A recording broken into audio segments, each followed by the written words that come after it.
Red wine explodes across a stranger's face like a declaration of war.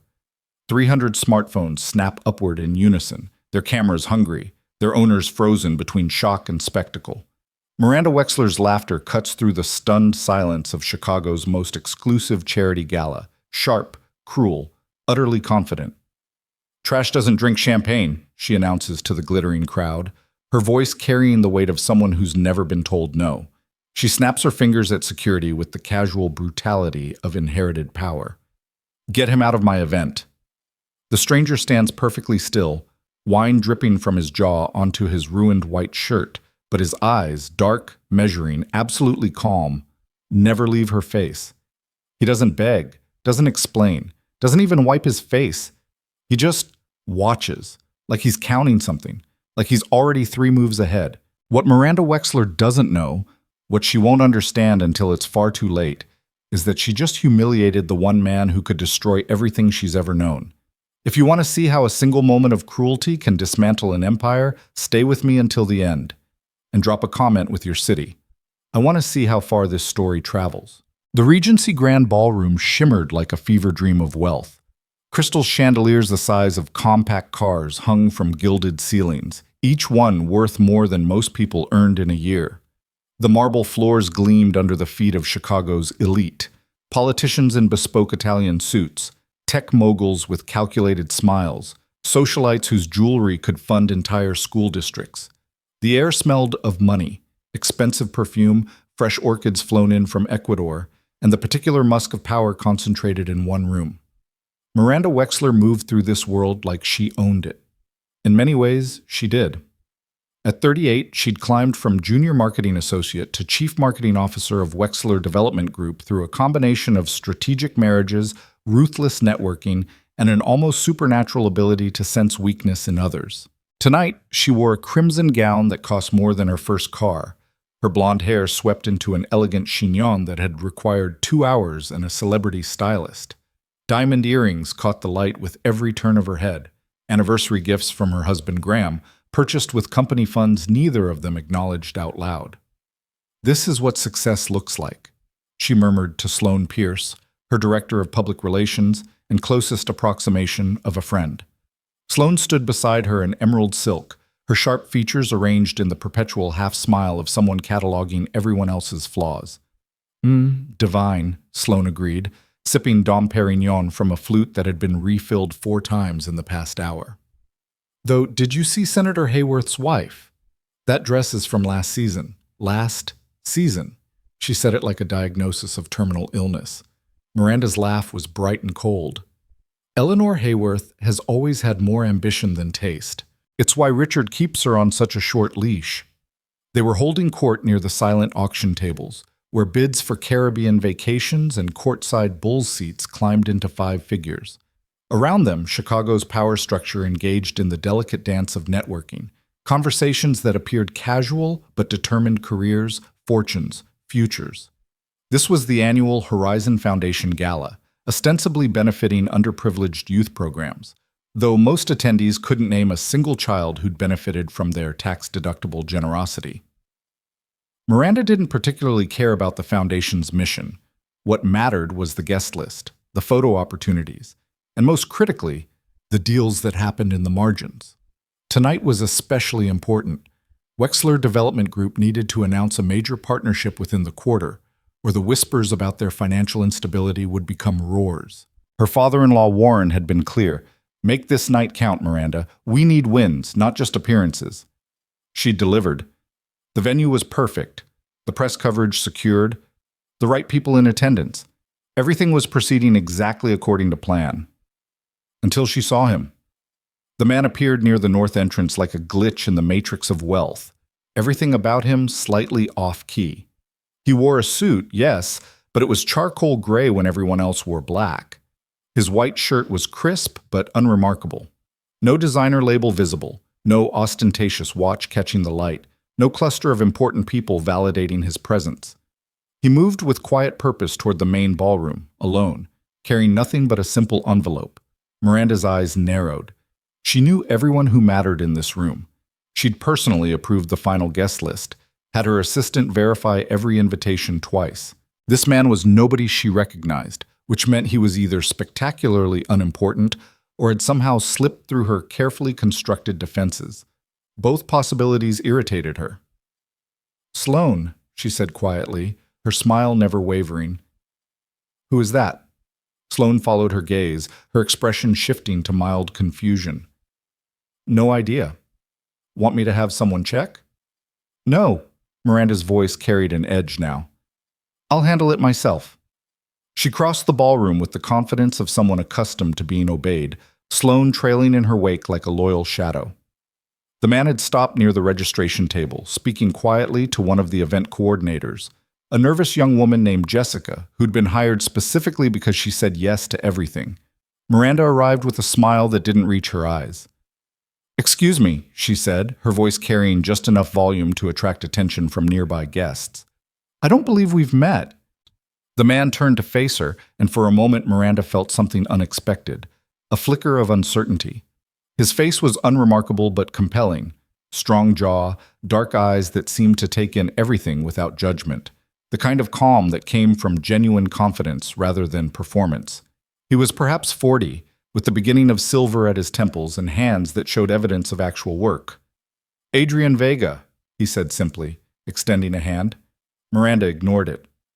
"And you're here because—" Adrian lowered his hand without apparent offense. "I was invited." "Really?" It wasn't a question. Miranda glanced at Jessica, who'd gone pale. "Jessica, is Mr. Vega on our list?" I was just checking, Miss Wexler. He has an invitation, and an invitation that says what, exactly?" Adrian reached into his jacket, slowly, like someone who understood the optics of sudden movements in rooms full of nervous wealth, and produced the envelope. He handed it to Miranda with the same unhurried calm that was beginning to annoy her. She opened it. The invitation was genuine, printed on the correct cardstock, with the Foundation's watermark clearly visible. Table 1. VIP status. The name was typed neatly. Adrian Vega, primary sponsor. Primary sponsor. Miranda's jaw tightened almost imperceptibly. She knew every primary sponsor personally. She'd courted them, flattered them, memorized their children's names and their favorite restaurants. This man wasn't among them. "This is clearly a mistake," she said, handing the invitation back like it was contaminated. "Table 1 is reserved for our most generous donors. I think you'll find your actual seating, if you have any, is somewhere else entirely." Adrian accepted the invitation without comment, tucking it back into his jacket. "The invitation says Table 1. The invitation is wrong." A small crowd had begun to gather now, not obviously, but in the way wealthy people congregate around potential scandal, maintaining polite distance while ensuring they could hear every word. Miranda was aware of the attention, and she played to it. This was her stage, her audience, her domain. Graham Wexler materialized at her elbow with perfect timing.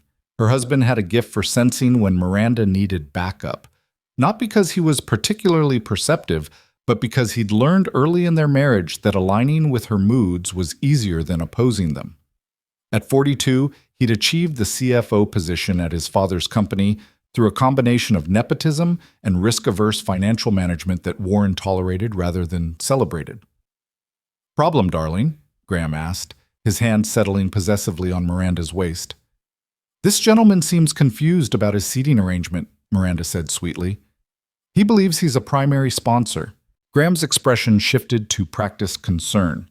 He looked Adrian up and down with the casual dismissiveness of someone evaluating livestock. "I see. And you are—" "Adrian Vega." "Vega." Graham tested the name like unfamiliar food. "Can't say I'm familiar. You're in development, finance, tech." "Infrastructure consulting," Adrian replied. His voice remained level, unhurried, as if he had all the time in the world. Graham's eyebrows rose in what might have been amusement. "Infrastructure consulting." He repeated it like a punchline. "That's quaint, though I'm not sure how that translates to primary sponsorship of a $500,000 gala." "Graham," Sloane interjected, her phone already in hand. "I'm not seeing any record of a donation from—" She made a show of checking her screen. "A Mr. Vega. Not in this year's database, not in prior years." Of course not, Miranda said, her smile sharpening. Because there isn't one. Adrian stood perfectly still as they circled him verbally, his expression unreadable. The crowd around them had grown larger now, no longer pretending not to watch. This was the kind of moment that would be discussed over brunch for weeks.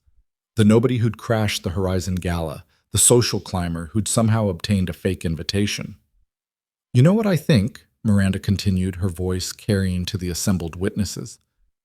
I think someone's been watching too many movies, thought they'd put on a suit, print a convincing invitation, and help themselves to champagne and networking opportunities way above their pay grade. She turned to the crowd with a conspiratorial smile. We've all heard the stories, haven't we? People who lie their way into events like this, hoping to rub shoulders with their betters? A few nervous laughs rippled through the observers. Adrian's expression didn't change. Ma'am, Jessica tried again, her voice trembling. The invitation appears authentic, and I can call the foundation office to verify. Don't bother, Miranda cut her off. I know who belongs here and who doesn't. And Mr. Vega? She turned back to Adrian, her eyes glittering with vindictive pleasure. You don't belong here. Graham placed a hand on Adrian's shoulder, not violently, but with unmistakable intention. I think it's best if you leave voluntarily. We'd hate for this to become unpleasant. Adrian looked down at Graham's hand, then back up at his face.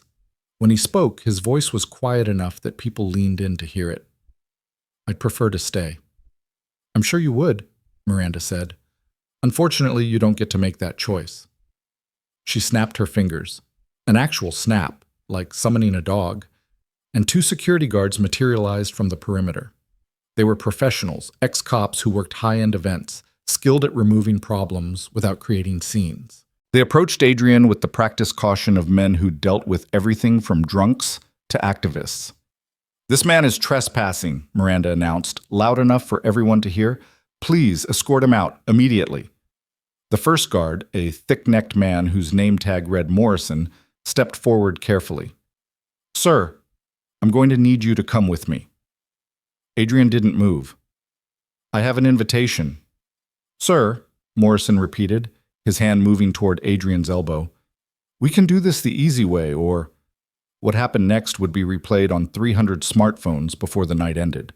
Miranda, impatient with the slow pace of Adrian's removal, and perhaps emboldened by champagne and audience attention, grabbed a glass of red wine from a passing server.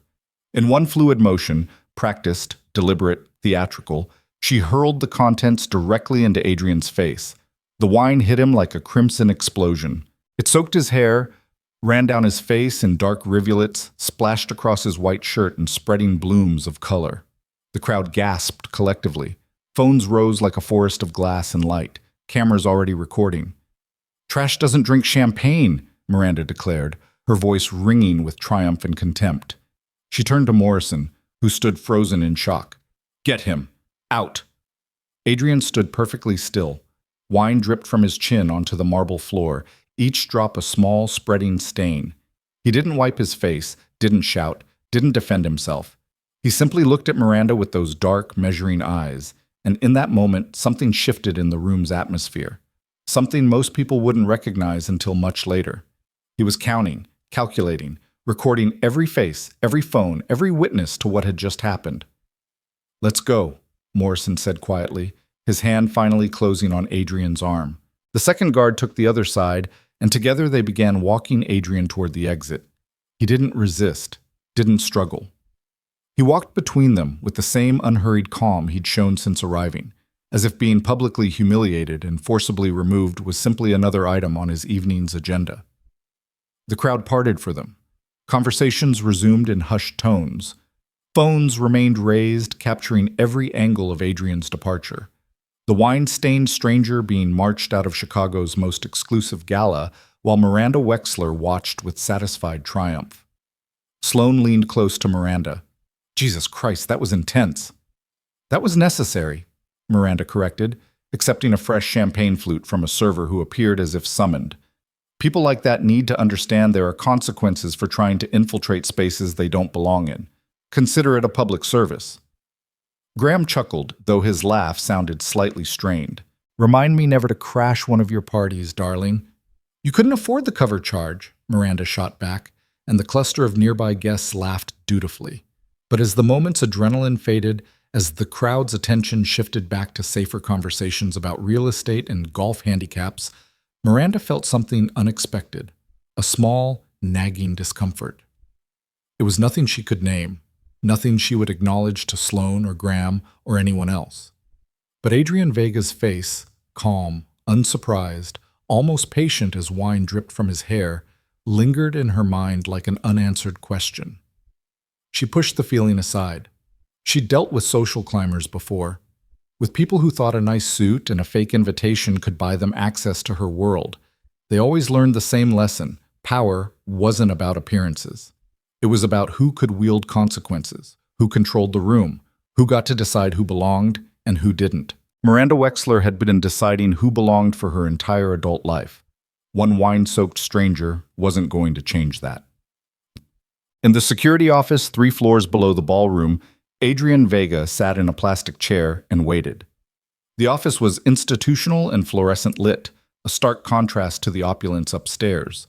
Morrison and the second guard, whose name tag read Chen, stood by the door, both looking uncomfortable. Neither had handcuffed Adrian or treated him roughly after leaving the ballroom. If anything, they seemed confused about what exactly they were supposed to be doing. "We need to see some ID," Morrison said finally, pulling out an incident report form without much enthusiasm. Adrian reached into his jacket, the same slow, deliberate movement, and produced a driver's license. Morrison studied it, then handed it to Chen, who copied the information onto the form with obvious reluctance. "Look, Mr. Vega," Morrison began, "we're just doing our job here. Miss Wexler said you were trespassing, so—" "I understand," Adrian interrupted gently. "You were following instructions." Morrison shifted uncomfortably. "Right. Well, we're going to need to hold you here until we sort this out. Miss Wexler is calling the police, says she wants to press charges for, I don't know exactly. Trespassing, maybe fraud, something about the invitation." Adrian nodded slowly. "That's her prerogative." Chen exchanged a glance with Morrison. There was something deeply unsettling about Adrian's calm. Most people in his position would be angry, defensive, making threats or demands. Adrian just sat there, wine still drying on his face and shirt, waiting with the patience of someone who knew something they didn't. Morrison's radio crackled. "Morrison, this is Valdez at the main desk. Can you come up here for a second?" Morrison pressed the transmit button. "Kinda busy, Val. What's up?" "Need you to see something. It's about your guest." Morrison looked at Adrian, then at Chen. "Stay with him. I'll be right back." He left the office, and Chen settled into uncomfortable silence. Adrian didn't try to make conversation. He simply sat, his hands folded in his lap, looking at nothing in particular. Upstairs, Morrison found Valdez at the security desk, a woman in her 50s who'd worked high-end events for 20 years and had seen everything twice. She had the evening's master guest list pulled up on her computer, and her expression was grave. "Tell me you checked the VIP list before you pulled that guy out," Valdez said without preamble. Morrison's stomach dropped. "Ms. Wexler said he was trespassing. She was pretty clear about it." "Pull up his name. Adrian Vega." Morrison leaned over the computer, scrolling through the alphabetical list. His finger stopped at the V's. Vega, Adrian, Table 1, primary sponsor. $500,000 donation. VIP access all areas. "Oh, fuck," Morrison breathed. "Yeah," Valdez agreed. "Oh, fuck indeed. That man your boss just had you throw out? He's the second largest individual donor on this list. The only person who gave more was Warren Wexler himself. And that's technically company money." Morrison felt his career prospects evaporating.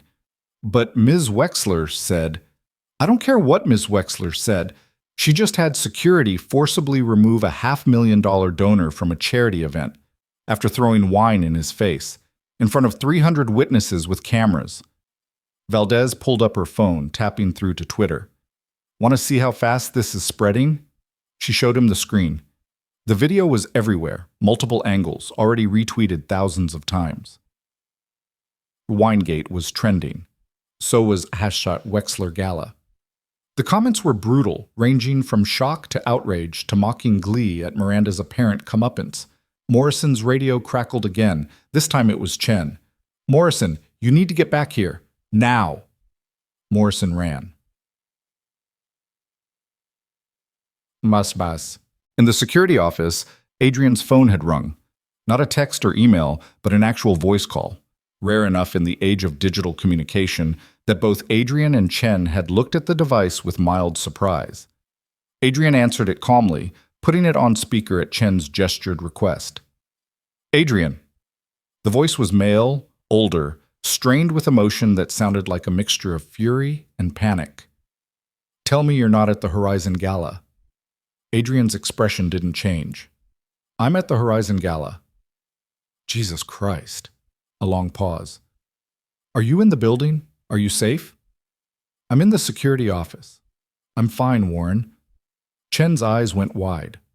Warren, as in Warren Wexler, as in the founder and former CEO of Wexler Development Group, the man whose name was on the building, the company, half the skyscrapers in downtown Chicago. Morrison burst back into the office just in time to hear Warren Wexler's voice fill the small room. "The security office? Why the hell are you in—" Another pause. "Adrian, what happened?" "Your daughter-in-law threw wine in my face and had me removed from the event," Adrian said, his tone as measured as if discussing the weather. "She believes I'm trespassing." The sound that came through the phone was somewhere between a groan and a roar. "Miranda did what?" "Threw wine. Had security escort me out. She's currently calling the police to have me arrested for fraud or trespassing. The details are unclear." "Put her on the phone. Now." "She's not here. She's upstairs enjoying the gala." "Then put whoever is there on the phone, immediately." Adrian looked at Morrison, who'd gone the color of old newspaper. Morrison took the phone with a trembling hand. "Mr. Wexler, this is Morrison, head of event security. I can explain—" "Are you the one who put your hands on Adrian Vega?" Morrison swallowed hard. "Sir, we were following Ms. Wexler's instructions. She said Mr. Vega was trespassing, that his invitation was fraudulent, and she wanted him removed from the premises." "And you didn't think to check the goddamn VIP list?" "Sir, Ms. Wexler was very clear that—" "I don't give a flying fuck what Miranda was clear about. The man you just dragged out of that ballroom like a criminal is holding a $500 million infrastructure contract that my company desperately needs to survive the next fiscal year. He's not a donor, Morrison. He's a lifeline. And my idiot daughter-in-law just poured wine in his face and had him arrested in front of half of Chicago's business elite." The silence in the security office was absolute. Even Adrian seemed mildly surprised by the vehemence in Warren's voice, though his expression remained neutral. Morrison found his voice after several failed attempts. "Sir, I didn't know. We were following protocol." Protocol. Warren's voice had gone quiet now, which was somehow more terrifying than the shouting. "Put Adrian back on." Morrison handed the phone back like it was radioactive. Adrian accepted it, taking it off speaker and holding it to his ear. "Warren." "Adrian, I am so deeply sorry. I don't know what to say. Miranda had no right. She had no idea." Warren's voice cracked slightly. "Please tell me this can be fixed." Adrian was quiet for a long moment. When he spoke, his voice carried a weight that made Morrison and Chen instinctively take a step back. "I'll need some time to think about that, Warren. Your family just taught me something important about how they treat people they think are beneath them. I need to consider whether that's the kind of partnership I want to be in." "Adrian, please, I'll call you tomorrow," Adrian said gently but firmly. "Right now, I need to handle the police, who are apparently on their way to arrest me for the crime of accepting an invitation your family sent me." He ended the call. The security office descended into chaos 30 seconds later when Miranda Wexler herself swept in, flanked by Sloan and Graham, her face flushed with champagne and righteous anger. "Is he still here?" she demanded, not even looking at Adrian. "Morrison, I called the police 20 minutes ago. Where are they?" Morrison stood frozen, unable to form words. It was Chen who found his voice first, his tone carefully neutral. "Ms. Wexler, there's been a significant misunderstanding. The only misunderstanding is that this man—" She finally looked directly at Adrian, who sat calmly in his wine-stained shirt, watching her with those dark, patient eyes. Thought he could waltz into my event with a fake invitation, and it wasn't fake, Morrison interrupted. His career was already over. Might as well go down with the truth. Mr. Vega is on the VIP list. He's a primary sponsor. He donated $500,000 to the Horizon Foundation. Miranda stared at him. That's impossible. I know every primary sponsor personally. Apparently not, Adrian said quietly. Miranda's attention snapped to him like a whip crack. Excuse me? You don't know me, Adrian continued, his voice still calm but carrying an edge now. You didn't ask who I was. You didn't verify anything. You just decided I didn't belong. And you made that decision based on what exactly? My suit? My watch? The fact that I wasn't part of your usual circle? I made that decision based on the fact that you clearly didn't fit in. I didn't fit your expectations, Adrian corrected. There's a difference. Graham stepped forward, his hand raised in what was probably meant to be a calming gesture. Now, hold on a second. Let's all just take a breath and... Your wife threw wine in my face in front of 300 people, Adrian said, his eyes never leaving Miranda's. She called me trash. She had security drag me out of a charity event like I was some kind of threat, and now she wants to have me arrested. For what? Existing in a space she didn't think I deserved to occupy? You had a fake invitation, Miranda insisted, but her voice had lost some of its certainty. I had a real invitation. Your father-in-law sent it to me personally, along with a request that I attend tonight to discuss the Riverwalk infrastructure project, the one your company has been trying to land for 6 months. The color drained from Graham's face. The Riverwalk project? $500 million in public-private partnership funding, Adrian confirmed. Your company is one of 3 finalists, or was anyway. That contract requires someone who can navigate complex relationships with city government, community stakeholders, and private investors. Someone who understands that respect isn't about appearances. It's about recognizing humanity in every interaction. He stood up slowly, and despite being shorter than Graham and less physically imposing than Morrison, something about his presence made everyone in the room take an instinctive step back. Someone, Adrian continued, who wouldn't throw wine in a stranger's face because they didn't recognize their name. Miranda's mouth opened and closed several times. Her carefully constructed certainty was crumbling, replaced by something that looked dangerously like panic. You weren't on the list I approved. Your name wasn't... My assistant contacted your office 6 weeks ago, Adrian said. She spoke with someone named Bethany about my dietary restrictions and seating preferences. She was told everything was arranged. Sloane, who'd been furiously typing on her phone, looked up with an expression of dawning horror. There's an email chain from Bethany Cho in events coordination. She copied me on the final version. Adrian Vega, Table 1, confirmed attendance. She showed Miranda the screen. You were CC'd on this, Miranda. You signed off on it. Miranda stared at the email like it was written in a foreign language. I get hundreds of emails a day. I can't be expected to... You can be expected to treat people with basic dignity, Adrian said quietly. You can be expected to verify facts before humiliating someone publicly. You can be expected to use the power you have responsibly instead of as a weapon against anyone who doesn't fit your narrow definition of worthy.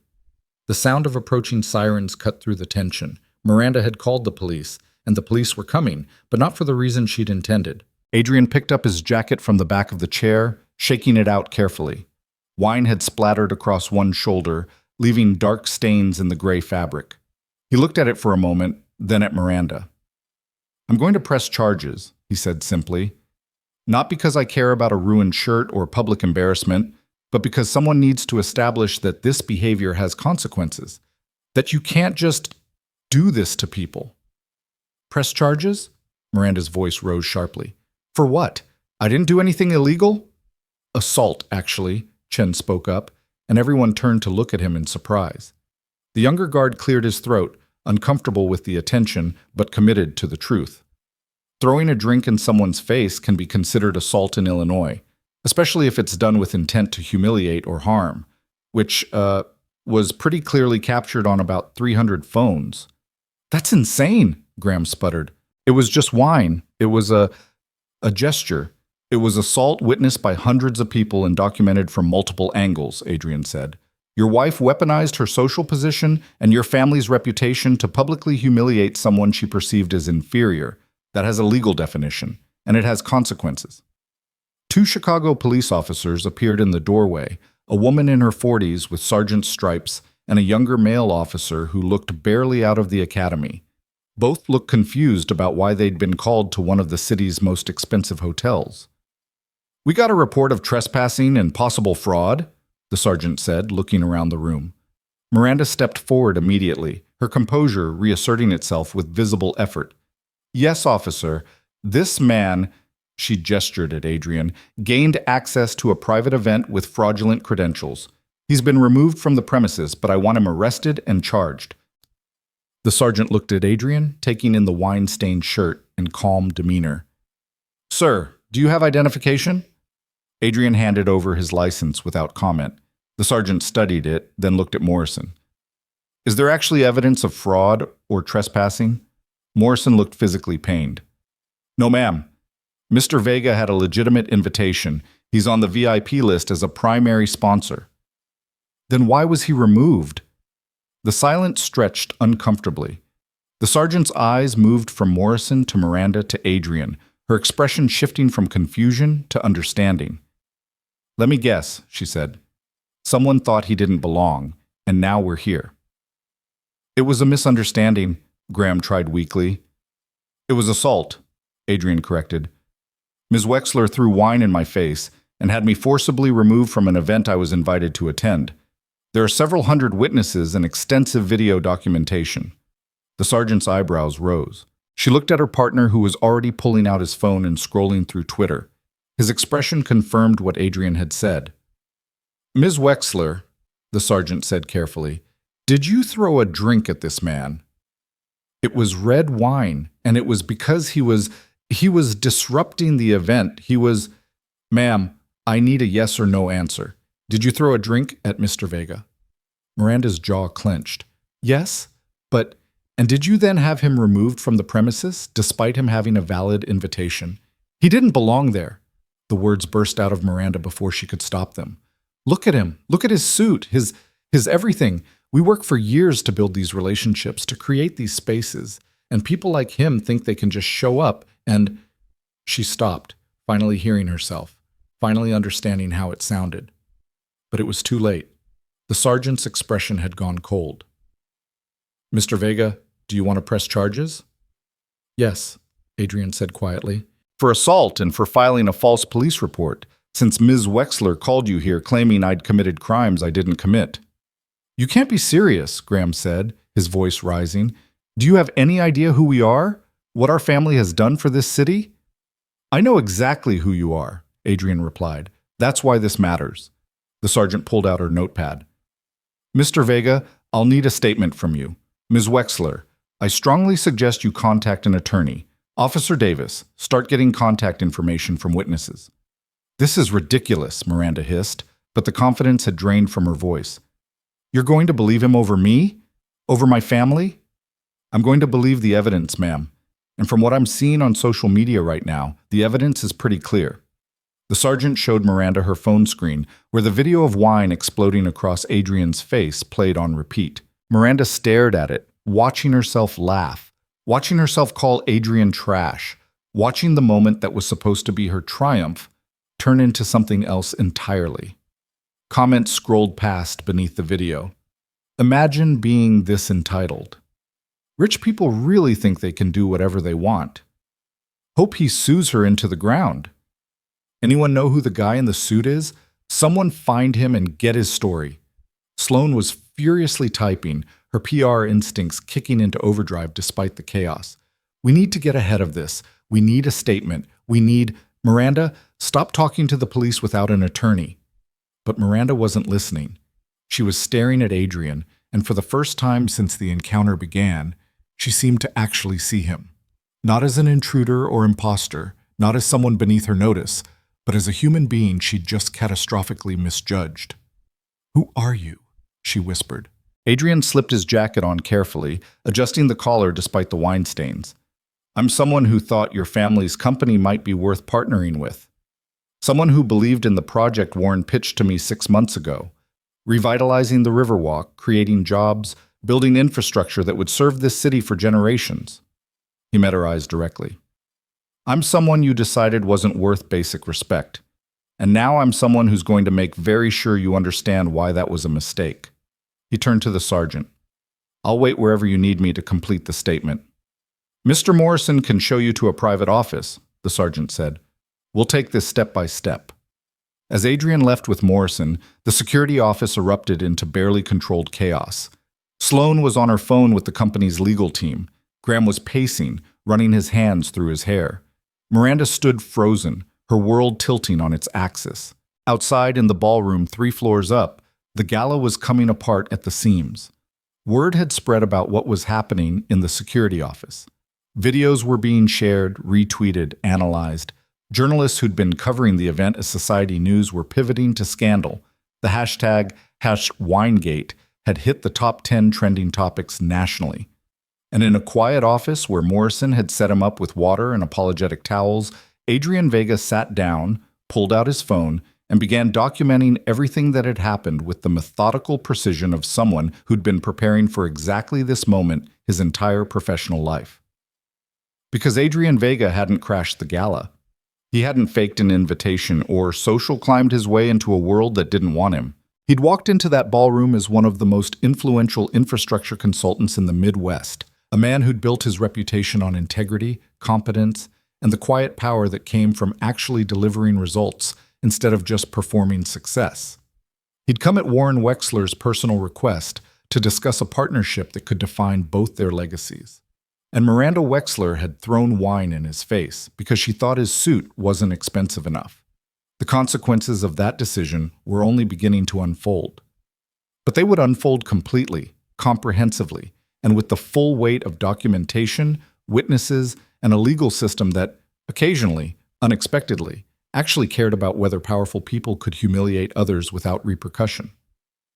Adrian didn't smile as he wrote his statement. There was no satisfaction in this, no triumph. Just the quiet, determined certainty that some battles were worth fighting, not for revenge, but for the principle that every person, regardless of their appearance, their connections, or their place in the social hierarchy, deserved to be treated with fundamental human dignity. And when powerful people forgot that lesson, someone had to remind them. Tonight, that someone was Adrian Vega. And he was just getting started. The wine had dried into stiff patches on Adrian's collar by the time he finished giving his statement to Sergeant Patricia Holloway. She'd been thorough, documenting every detail from the moment he'd arrived at the Regency Grand to the sound of Miranda's laughter as security dragged him away. Her partner, Officer Davis, had collected contact information from 17 witnesses who'd volunteered their accounts without prompting, and the videos kept multiplying across social media like cells dividing under a microscope. This is pretty clear-cut, Holloway said, closing her notepad with a definitive snap. Assault, filing a false report, and honestly, if you wanted to push it, we could probably add harassment and abuse of the 911 system. Ms. Wexler called in a fake emergency to weaponize law enforcement against someone she just didn't like. Adrian nodded slowly. Through the office's small window, he could see the ballroom's glow 3 floors above, the party continuing despite the scandal unfolding in its foundation. What happens next? We process the charges. Ms. Wexler will be issued a summons to appear in court. Given her family's resources, she'll post bail immediately if we arrest her tonight, so we'll probably go the summons route unless you feel you're in immediate danger. I don't.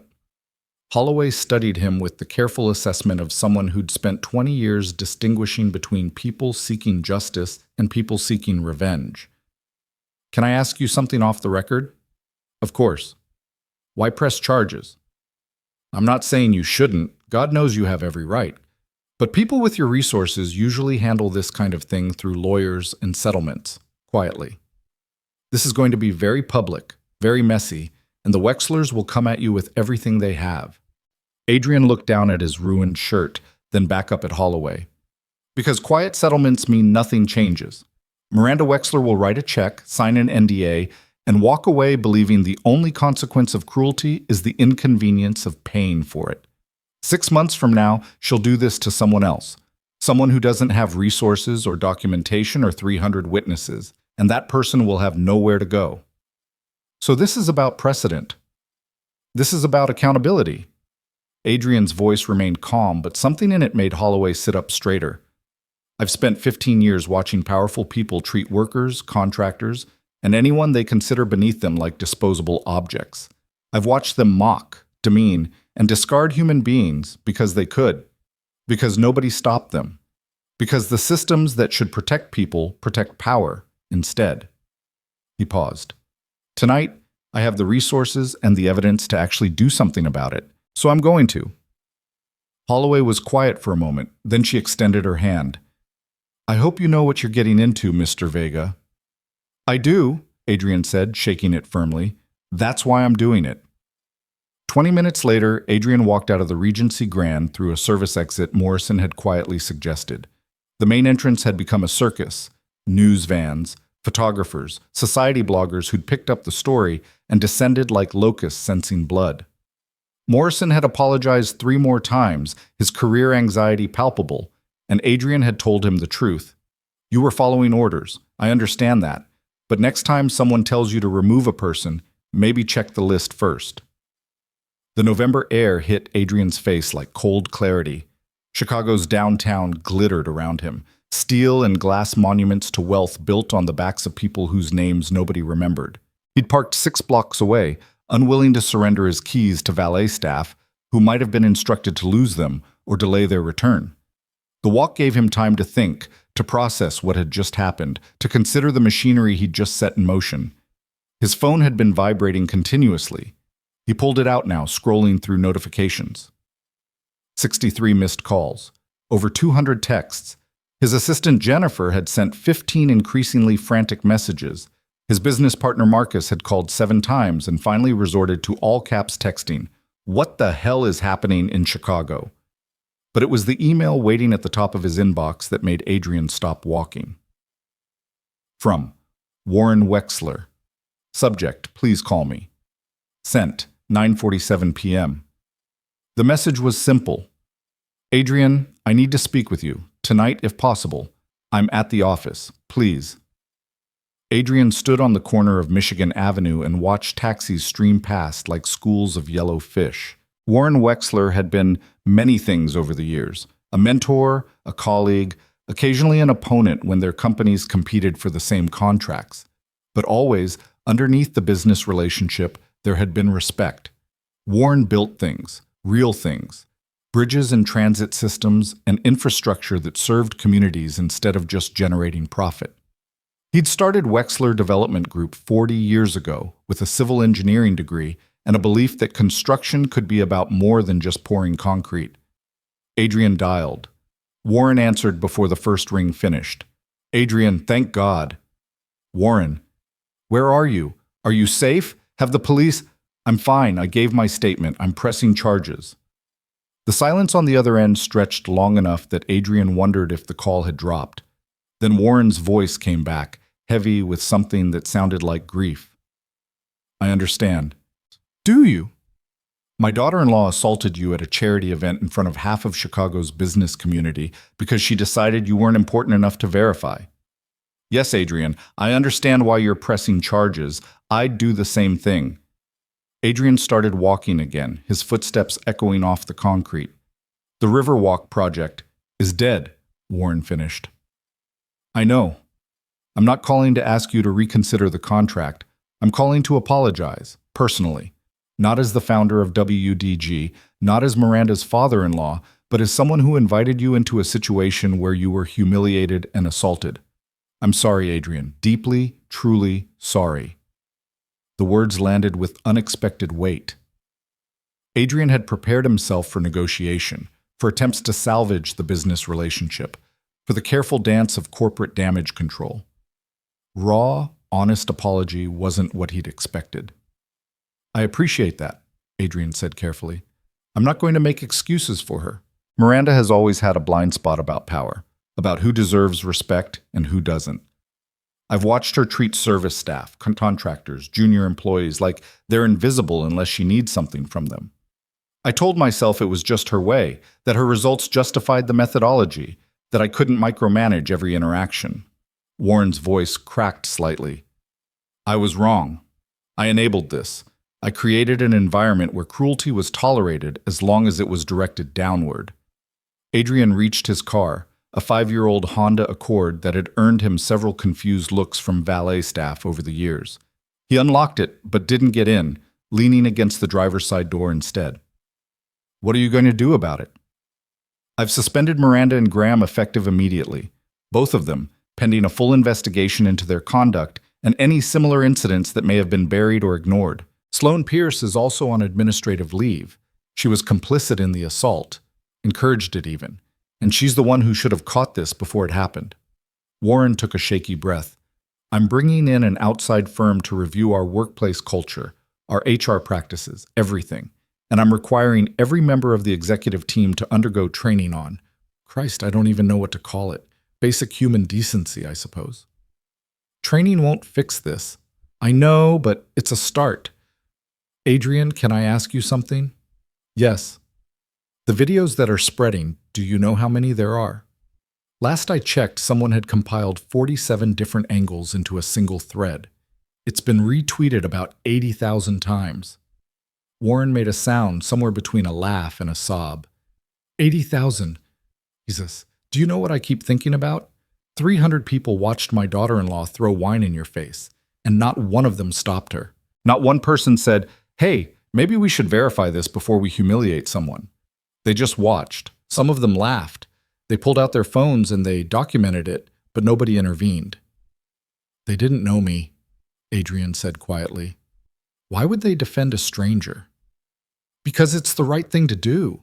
Because watching someone be degraded and doing nothing makes you complicit. Warren's voice rose, then caught. I'm sorry. I'm not angry at you. I'm angry at myself, at the culture I built, at the fact that my family, my blood, thinks this is acceptable behavior. Adrian watched a couple emerge from a nearby restaurant, laughing, the woman's hand tucked into the man's elbow. Normal people having a normal evening, unaware of the small apocalypse happening in hotel security offices and corporate boardrooms across the city. Warren, why did you really call? Because you deserved an apology, and because... Warren paused. Because I need you to know that not everyone in my family is like Miranda. Not everyone at WDG thinks power is permission to be cruel. There are good people here, Adrian. People who build things that matter, who treat their teams with respect, who actually give a damn about the work beyond the profit margin. I believe you. But they're not enough to overcome the rot, are they? That's what you're thinking. That a few good people can't fix a fundamentally broken culture. Adrian didn't answer immediately.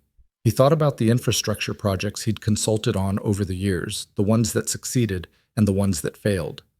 The pattern was always the same. Institutions rotted from the head down. If the leadership was corrupt, incompetent, or simply indifferent to the human cost of their decisions, no amount of good intentions from mid-level managers could save the organization. I'm thinking that culture flows from leadership. And right now, your leadership includes people who think assault is an appropriate response to perceived social climbing. Not for long, Warren said, and there was steel in his voice now. I'm 73 years old, Adrian. I've built highways and hospitals and schools. I've employed thousands of people over 4 decades. I'm not going to let my legacy be a viral video of my daughter-in-law treating a human being like garbage because his suit wasn't expensive enough. What are you going to do? Whatever it takes to make this right, starting with full cooperation with your legal case.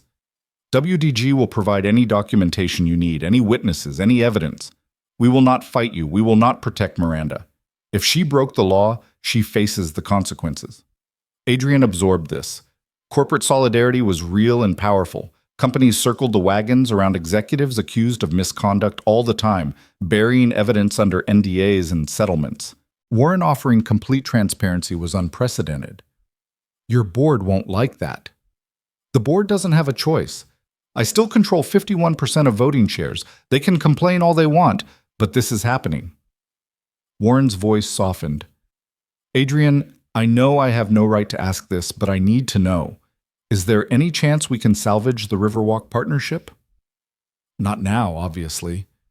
But eventually, after the dust settles, after accountability has been served, after we've proven that WDG can change. Adrian closed his eyes. The Riverwalk project was good work, genuinely good work. It would revitalize 6 miles of neglected waterfront, create 3,000 construction jobs, and establish green infrastructure that would serve Chicago for generations. He'd spent months developing the proposal, negotiating with city officials, building consensus among community stakeholders who had every reason to be suspicious of development projects. Walking away meant abandoning work that mattered, work that would help people.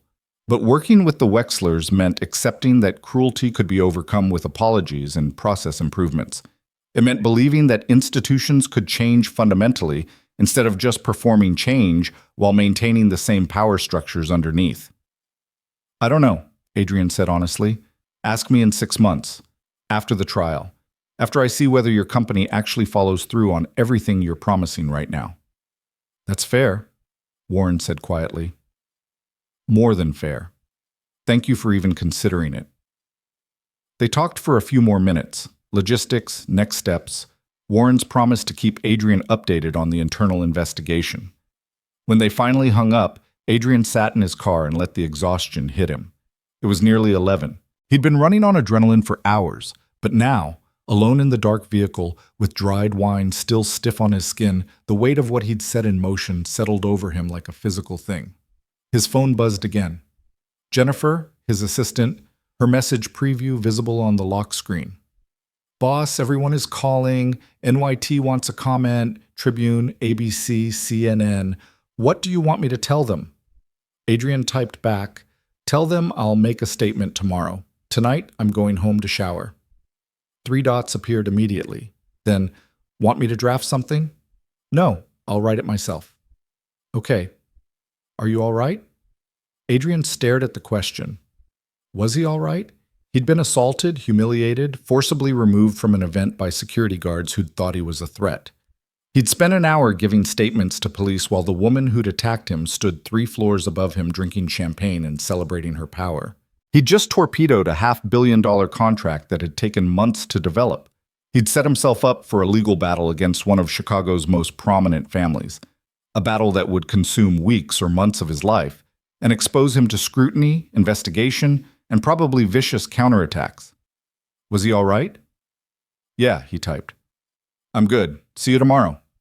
He drove home through streets that looked different somehow, sharper, more real. His condo was in Ukrainian Village, a neighborhood that had gentrified enough to be safe, but not so much that he felt like he was part of the problem. Parking was terrible as always. He circled 3 blocks before finding a spot, then walked 2 blocks back to his building, past bars spilling music and laughter onto the sidewalk. His apartment was dark and quiet. He didn't turn on the lights immediately, just stood in the doorway and let his eyes adjust. This was his space. Books stacked on every surface, architectural drawings pinned to one wall, a desk covered with project files and coffee-stained reports. No designer furniture, no art selected by professionals, nothing that screamed wealth or taste. Just the accumulated evidence of a life spent building things. Adrian showered for 20 minutes, watching wine-stained water circle the drain. He scrubbed his hair 3 times, trying to get rid of the smell of expensive alcohol and cheap humiliation. When he finally emerged, wrapped in a towel that had seen better days, his phone showed 43 new notifications. He ignored all of them except one. It was from Marcus Chen, his business partner and the closest thing Adrian had to family. Marcus had texted simply, "You okay? Call when you can." Adrian dialed. Marcus answered immediately. "Holy shit," Marcus said by way of greeting. "Holy shit, Adrian, I just watched the video. I've watched it like 15 times. That woman threw wine in your face." "I'm aware." "In front of everyone, she called you trash." "Also aware." "And you're pressing charges." "Yes." Marcus was quiet for a beat, then, "Good. Fuck her. Fuck all of them." Adrian smiled despite himself. Marcus had grown up in San Francisco's Chinatown, worked his way through Berkeley on scholarships and spite, and built a career on the principle that wealthy people got away with too much for too long. He had precisely 0 patience for the kind of casual cruelty Miranda had displayed. "It's going to get messy," Adrian warned. The Wexlers have resources. They'll fight back. Let them. We've got documentation, witnesses, and a viral video that makes them look like villains from a Dickens novel. What are they going to do? Claim you deserved it because your tie wasn't silk? They'll try to discredit me, dig up anything controversial in my past, any failed project, any dissatisfied client. They'll paint me as an opportunist, someone who engineered this whole situation for publicity or leverage. Did you? Did I engineer being assaulted? You know what I mean. Did you go there knowing this might happen? Hoping for it, even? Adrian thought about the question seriously. He'd known Miranda's reputation, her dismissiveness toward people she considered inferior, her tendency to judge based on appearances rather than substance. He'd known that showing up in a modest suit without the usual trappings of wealth might trigger exactly the kind of response it had, but he hadn't predicted wine to the face, hadn't anticipated the sheer public nature of the humiliation. I went there to do business with Warren Wexler, Adrian said slowly. I wore what I always wear because I don't believe in performing wealth to validate my existence. Did I know Miranda might be rude? Yes. Did I expect assault and forced removal? No. But you're not surprised. I'm not surprised that a woman who spent her entire life in privilege-coated bubbles treated someone outside her social circle like they were disposable. No, that pattern is depressingly familiar. Marcus exhaled loudly. What do you need from me? Can you handle the Jakarta project solo for the next few weeks? I'm going to be tied up with legal stuff, media management, probably depositions. Done. Anything else? Yeah. Remind me why we do this. Infrastructure consulting, I mean. We could make 3 times as much in private development. We could take the easy contracts, the ones where nobody questions our credentials or throws drinks in our faces. Why do we keep choosing the hard way? Marcus didn't answer immediately. When he did, his voice was softer than usual. You remember that bridge in Oakland? The one we fought for? The one that connects the flats to the hills so kids can actually get to the good schools without taking 3 buses? I remember. That bridge exists because we didn't take the easy way. It exists because we argued with city councils and developers and community boards for 2 years until they understood that infrastructure isn't just about moving cars. It's about moving opportunities, about connecting people to possibilities they couldn't reach before. Marcus paused. We do this because bridges matter, Adrian. Real ones and metaphorical ones. And sometimes standing up for the people who use those bridges means standing up to the people who think bridges are just another line item in a development budget. Adrian felt something loosen in his chest, the tight knot of doubt that had been forming since he'd walked out of the Regency Grand. Thanks, Marcus. Thank you for pressing charges. Seriously, that woman needed to learn that consequences exist.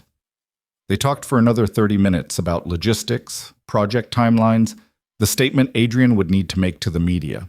When they finally hung up, Adrian felt steadier, purpose restored, conviction reinforced.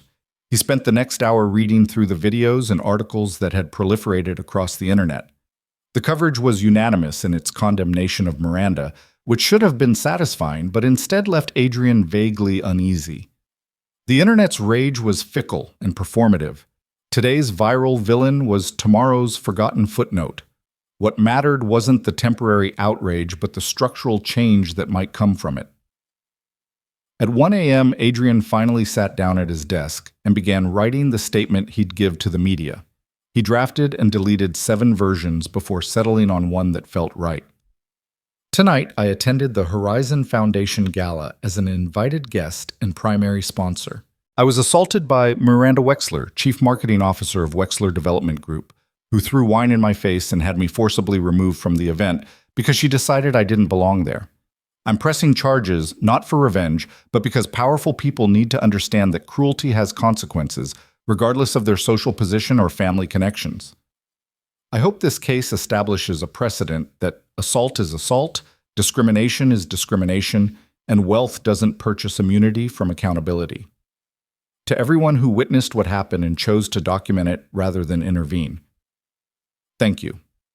Your evidence may help ensure that the next person in my position has recourse when dignity is treated as optional. He read it 3 times, then sent it to Jennifer with instructions to release it in the morning. Short, factual, impossible to spin as opportunistic or vindictive. His phone buzzed one more time. Unknown number, but the message made him smile despite everything. Mr. Vega, this is Patricia Holloway, the sergeant from tonight. Just wanted to let you know, Ms. Wexler tried to have the charges dismissed. Called in some favors, had her lawyer contact the precinct captain. Captain told her to pound sand. Your case is solid, and we're moving forward. Thought you'd want to know. PH. Adrian typed back. Thank you for the update, and thank you for taking this seriously. That's my job. Get some sleep. Tomorrow's going to be intense. She wasn't wrong. When Adrian woke up 6 hours later to sunlight streaming through his blinds and his phone vibrating like it was possessed, the story had exploded beyond anything he'd anticipated. Winegate was trending #1 nationally. News outlets from CNN to local Chicago stations were running the story with headlines like Elite Executive Assaults Charity Donor and Viral Video Exposes Culture of Entitlement at Wexler Development Group. But more interestingly, people were digging. Journalists, activists, former WDG employees. They'd started investigating Miranda's history, the company's culture, patterns of behavior that had been ignored or covered up for years. Adrian's email was flooded with messages from people he'd never met. A former server at a restaurant Miranda frequented, describing how she'd berated staff and left insulting notes instead of tips. An ex-contractor for WDG who'd been screamed at by Miranda for tracking mud into a construction trailer during a site visit, then blacklisted when he'd complained. 3 separate HR complaints that had been filed against Miranda over the past 5 years and quietly settled with NDAs and severance packages. Each message was a small crack in the facade, evidence that the wine incident wasn't an aberration but a pattern. Adrian read them all, documenting names and details, building a case that was bigger than one moment of cruelty. By noon, when Jennifer arrived at his condo with coffee and a thick folder of media requests, Adrian had made a decision. I'm not just pressing charges, he told her, accepting the coffee gratefully. I'm going to make sure every single one of these stories gets told. Miranda Wexler didn't just assault me. She's been doing this for years to people who couldn't fight back. This is bigger than me now. Jennifer, who'd worked with Adrian for 5 years and understood him better than most people, nodded slowly. You're going to war. I'm going to establish accountability, Adrian corrected. There's a difference. Is there? Because from where I'm sitting, this looks like you're about to take on one of Chicago's most powerful families in a very public legal battle that could destroy your reputation even if you win. Then I guess we'd better make sure I win, Adrian said.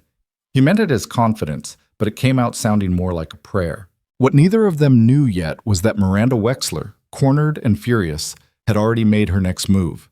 And it was going to change everything. Miranda's counterattack arrived at 3 in the afternoon, delivered not through official channels, but through the kind of coordinated media blitz that only serious money could buy on short notice. Adrian was in the middle of a conference call with his legal team when Jennifer burst into his home office without knocking, her face pale. Turn on Channel 7, she said. Now. Adrian pulled up the live stream on his laptop while his attorney, Rebecca Santos, continued talking in his ear about deposition timelines. The image that filled his screen made his stomach drop. It was Miranda Wexler sitting in what appeared to be her living room, all cream-colored furniture and tasteful modern art, looking directly into the camera with an expression of wounded sincerity that must have taken hours to perfect. Her blonde hair fell softly around her shoulders, and she wore a simple navy dress that screamed both wealth and humility. The chyron beneath her read, Wexler executive speaks out. I was defending our event. Rebecca, Adrian interrupted. I'm going to need to call you back. He hung up before she could respond and turned up the volume. Miranda was mid-sentence, her voice carefully modulated to convey both strength and vulnerability. Understand that the video looks bad. I understand that. But what people don't see, what the cameras didn't capture, was the increasingly aggressive behavior that led to that moment. Miranda's eyes glistened with what might have been genuine tears, or might have been the world's most expensive acting coach. This man showed up at our charity event with fraudulent credentials. When we questioned him, he became belligerent, confrontational. He made several of our female staff members uncomfortable with his presence and his insistence that he belonged there despite having no verifiable connection to the foundation. Adrian felt Jennifer's hand on his shoulder, steadying. The interviewer, a polished woman in her 40s who hosted Channel 7's afternoon news magazine, leaned forward with practiced concern. Ms. Wexler, Mr. Vega has released a statement saying he was invited to the event as a primary sponsor. He's provided documentation showing a legitimate invitation and a substantial donation to the Horizon Foundation. Miranda's expression shifted to something that almost looked like pity. I'm sure he has provided documentation, but we have reason to believe that documentation was obtained through fraudulent means. Our IT team has discovered evidence of unauthorized access to our invitation system. We're currently working with cybersecurity experts to determine the full extent of the breach. Jennifer made a strangled sound. She's claiming you hacked their system? Adrian said nothing, his eyes fixed on the screen. This was sophisticated, much more sophisticated than he'd expected from someone who'd seemed to operate purely on entitled impulse the night before. Someone had coached Miranda very carefully on how to flip the narrative. Furthermore, Miranda continued, her voice growing stronger, I want to address the elephant in the room. I'm a woman in a male-dominated industry. I've had to fight for every ounce of respect I've earned. And last night, when a strange man appeared at our event, became aggressive when questioned, and refused to leave despite repeated requests, I acted to protect our guests and our staff. Was throwing wine the most professional response? No, and I regret that. But in the moment, facing what I perceived as a potential threat, I reacted instinctively to defend our space. She just played the woman defending herself against threatening man card, Jennifer said quietly. That's brilliant, actually. Evil, but brilliant. The interviewer wasn't entirely buying it. Her expression remained professionally skeptical. Ms. Wexler, multiple witnesses have stated that Mr. Vega wasn't aggressive. In fact, several people have described him as remarkably calm throughout the encounter. Of course he appeared calm on camera, Miranda said, and now her voice carried an edge of something harder. That's what makes this particularly disturbing. This was calculated. He knew exactly what he was doing, creating a situation where a successful woman would look unreasonable for trying to protect her event from an intruder. And now he's using social media and a biased viral narrative to destroy my reputation and my family's company. She looked directly into the camera, her expression hardening. I won't be bullied into silence because the internet has decided I'm a villain. I know what happened. I know what I experienced. And I will defend myself and my family against these false accusations. The interview continued for another 5 minutes, with Miranda carefully threading the needle between apologizing for the wine throwing while maintaining she'd been justified in having Adrian removed. She mentioned her charitable work, her commitment to women in business, the threats and harassment she'd received since the video went viral. By the time it ended, she'd transformed herself from aggressor to victim with the kind of precision that only came from serious media training and probably a crisis management firm billing 5 figures per day. Adrian's phone started ringing immediately. Rebecca Santos, his attorney, then Marcus, then Warren Wexler, then numbers he didn't recognize, journalists probably, looking for comment on Miranda's counter-narrative. He answered Rebecca first. Tell me you saw it, she said without preamble. I saw it. Okay. We need to respond, but carefully. She's setting up a defense of reasonable belief, that she genuinely thought you were a threat and acted accordingly. If she can establish that she had reason to believe you were trespassing, the assault charge gets murkier. It becomes about her state of mind rather than the objective facts. She's also claiming I hacked their system to get the invitation, which is insane and provably false, but it doesn't matter if the accusation creates reasonable doubt. Adrian, she's going to make you the villain here. She's going to paint this as a setup, an attack on a powerful woman by a man who wanted to destroy her for some unnamed ulterior motive. Adrian rubbed his eyes, exhaustion settling over him like a physical weight. What do? We prove beyond any shadow of doubt that you were legitimately invited. We get Warren Wexler on record confirming he personally requested your attendance. We obtained the original email chain between your assistant and their events coordinator.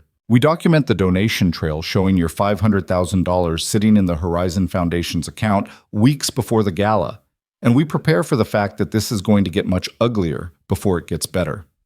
After they hung up, Adrian sat in silence for a long moment. Jennifer had retreated to give him space, and through his office window he could see the November afternoon fading into early darkness. 24 hours ago, he'd been getting ready for a charity gala, thinking about infrastructure proposals and partnership opportunities. Now he was in a media war with one of Chicago's most prominent families, his reputation being attacked on live television, his motives questioned by thousands of people who'd never met him. His phone buzzed with a text from Warren. "I'm handling this. Press conference in 1 hour. I'll make it right." Adrian didn't respond immediately. Instead, he opened his laptop and started working through the documentation Rebecca would need. Jennifer had already compiled most of it. She was terrifyingly efficient when motivated, but Adrian wanted to verify every detail personally. The email chain from his assistant to Bethany Cho in WDG's events department dated 6 weeks before the gala. Warren's personal note accompanying the invitation. The bank transfer confirmation showing Adrian's donation to the Horizon Foundation. The foundation's thank you letter acknowledging him as a primary sponsor. Each document was a small shield against Miranda's counterattack, a piece of objective truth in a narrative war where truth seemed increasingly negotiable. Warren's press conference aired at 4:30, broadcast live from WDG's downtown headquarters. He stood at a podium with the company logo behind him, looking every one of his 73 years. The assembled journalists packed the conference room, cameras clicking like locusts. "Good afternoon," Warren began, his voice heavy with something that sounded like grief. "I'm here to address the incident at last night's Horizon Foundation Gala and to correct some dangerous misinformation that has been spread in the past few hours." He didn't look at notes, didn't soften his words. "Adrian Vega was invited to the gala personally by me. I sent him the invitation 6 weeks ago along with a request that he attend so we could discuss a major infrastructure partnership. He donated $500,000 to the Horizon Foundation and was confirmed as a primary sponsor with full VIP access. There was no hack, there was no fraud, there was no unauthorized access to our systems. Mr. Vega was a legitimate, welcomed guest who was assaulted and wrongly removed because my daughter-in-law failed to verify basic facts before acting on her assumptions." The room erupted with shouted questions. Warren held up a hand for silence. "I have reviewed the videos from last night. All of them, from every angle. I've read witness statements. I've spoken with security staff, event coordinators, and foundation representatives, and I have concluded without any doubt that Miranda Wexler acted inexcusably. She attacked a guest at a charitable event because she didn't recognize his name and decided he didn't belong. That is not a security response. That is discrimination, plain and simple." A reporter near the front managed to get her question out. "Mr. Wexler, your daughter-in-law claims she felt threatened. Are you saying she's lying?" Warren's expression hardened. "I'm saying that Mr. Vega is a 41-year-old infrastructure consultant who weighs maybe 170 pounds. He arrived alone, carrying only an invitation, and spoke quietly to event staff. Multiple witnesses confirm he never raised his voice, never made threatening gestures, never did anything except exist in a space Miranda decided he didn't deserve to occupy. If she felt threatened by that, then she needs to examine why a calm, professional man triggers fear in her simply because his suit isn't expensive enough." Another reporter shouted, "Are you concerned this will damage WDG's reputation?" "My company's reputation was damaged the moment Miranda threw wine in a man's face and laughed about it. I'm concerned with repairing that damage by ensuring accountability and demonstrating that WDG does not tolerate this behavior from anyone, regardless of their position or family connection." Warren paused, and when he spoke again, his voice carried the weight of a decision that had clearly cost him. "Effective immediately, Miranda Wexler has been terminated from her position as Chief Marketing Officer. Graham Wexler has been placed on indefinite administrative leave pending a review of his conduct. Sloane Pierce has also been terminated for her role in encouraging and facilitating the assault." The room exploded. Cameras flashed like lightning. Reporters shouted over each other, their questions blending into incomprehensible noise. Warren stood at the podium and let them, his face set in lines of exhaustion and determination. Adrian watched the press conference on his laptop with something approaching disbelief. Warren had just fired his own daughter-in-law, had suspended his son, had publicly acknowledged wrongdoing by his company's leadership in a way that would invite lawsuits, investigations, potentially devastating financial consequences. Jennifer appeared in his doorway again. Did he just— Yeah, Adrian said quietly. He did. His phone rang. Warren, of course.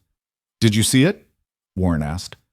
I saw it. Warren, you didn't have to— Yes, I did. Miranda made her choice when she went on television and lied. She claimed you hacked our systems, that you were threatening, that she was the victim defending herself against aggression. Every word of that was false, and she knew it. I will not allow my company to become a platform for that kind of deception. Warren's voice cracked slightly. I built WDG on integrity, Adrian, on the principle that we do good work and we treat people with respect. Watching my daughter-in-law destroy that on live television while playing victim was more than I could stomach. She's going to fight back. This won't be the end. Let her fight. I have documentation, witnesses, and 47 videos that show exactly who the aggressor was. I have a paper trail proving you were invited. I have foundation records confirming your donation. What does she have? A narrative she crafted with crisis management consultants who charge by the lie. Adrian heard something in Warren's voice he hadn't expected. Not just anger, but something close to betrayal. How is Graham handling this? Graham is furious. He's threatening to sue me, the company, you, and probably the camera operators who filmed his wife assaulting you. He's convinced this is all a conspiracy to push him out of the family business, that I'm using you as an excuse to consolidate power. Warren laughed bitterly. As if I need an excuse. I still own controlling shares. If I wanted him gone, he'd be gone. But I gave him opportunities, trusted him with the CFO position, believed he'd grow into the responsibility. Instead, he married someone who treats human beings like disposable objects, and he enabled her every step of the way.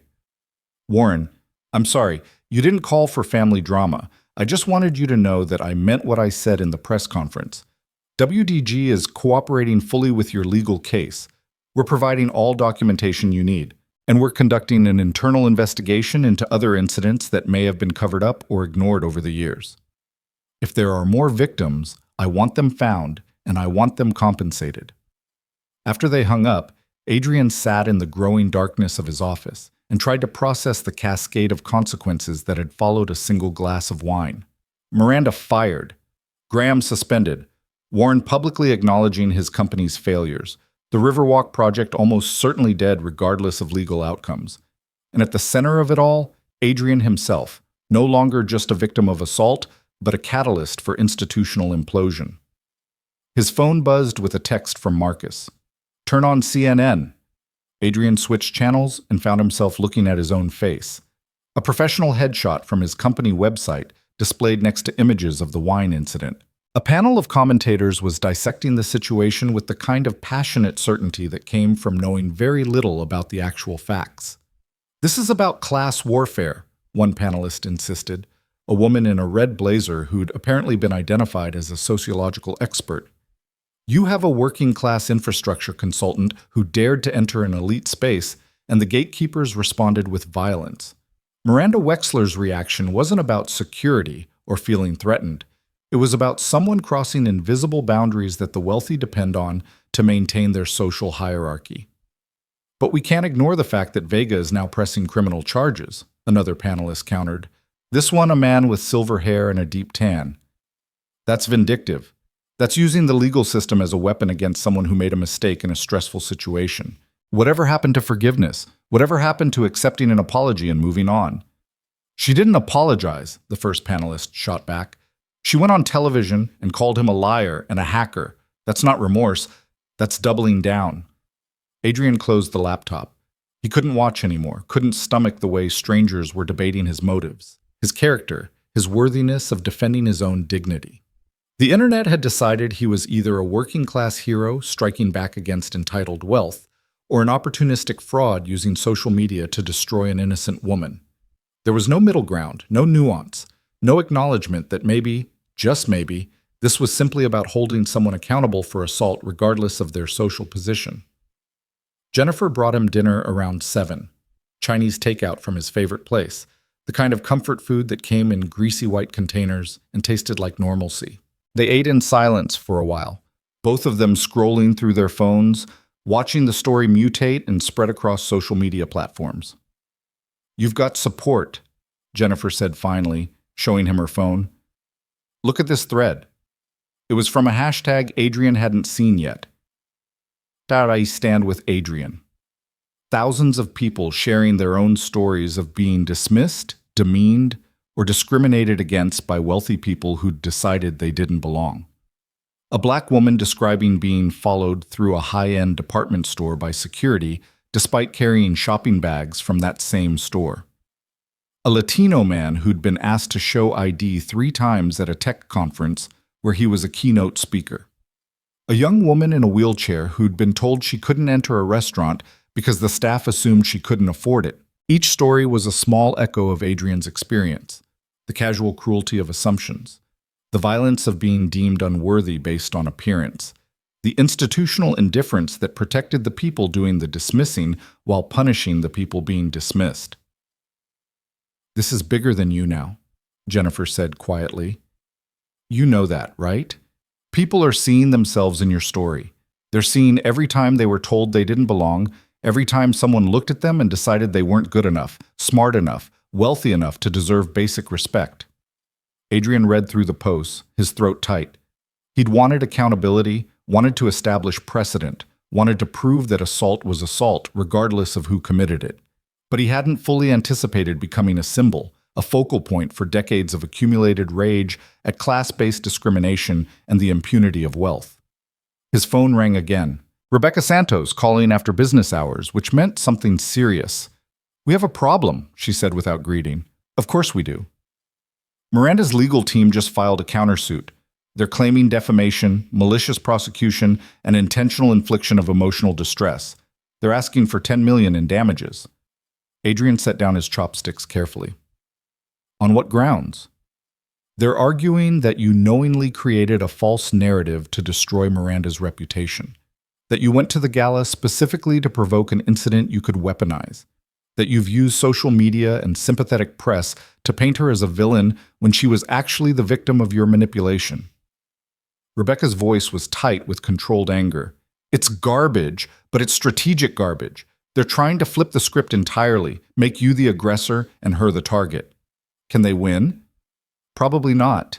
But they can make the process expensive, exhausting, and public enough to damage you even if you ultimately prevail. That's the point. They want you to drop the charges to make this go away." "I'm not dropping the charges." "I didn't think you would. But Adrian, you need to understand what you're committing to. This is going to be months of depositions, discovery, media scrutiny. They're going to investigate every aspect of your life looking for ammunition, every business deal, every relationship, every social media post. They'll find something. Everyone has something, and they'll use it to undermine your credibility." Adrian thought about his life, the choices he'd made, the bridges he'd burned and built. He'd worked hard, treated people fairly, built a business on competence rather than connections. But he wasn't perfect. He'd made mistakes, had conflicts with clients, had business relationships that ended badly.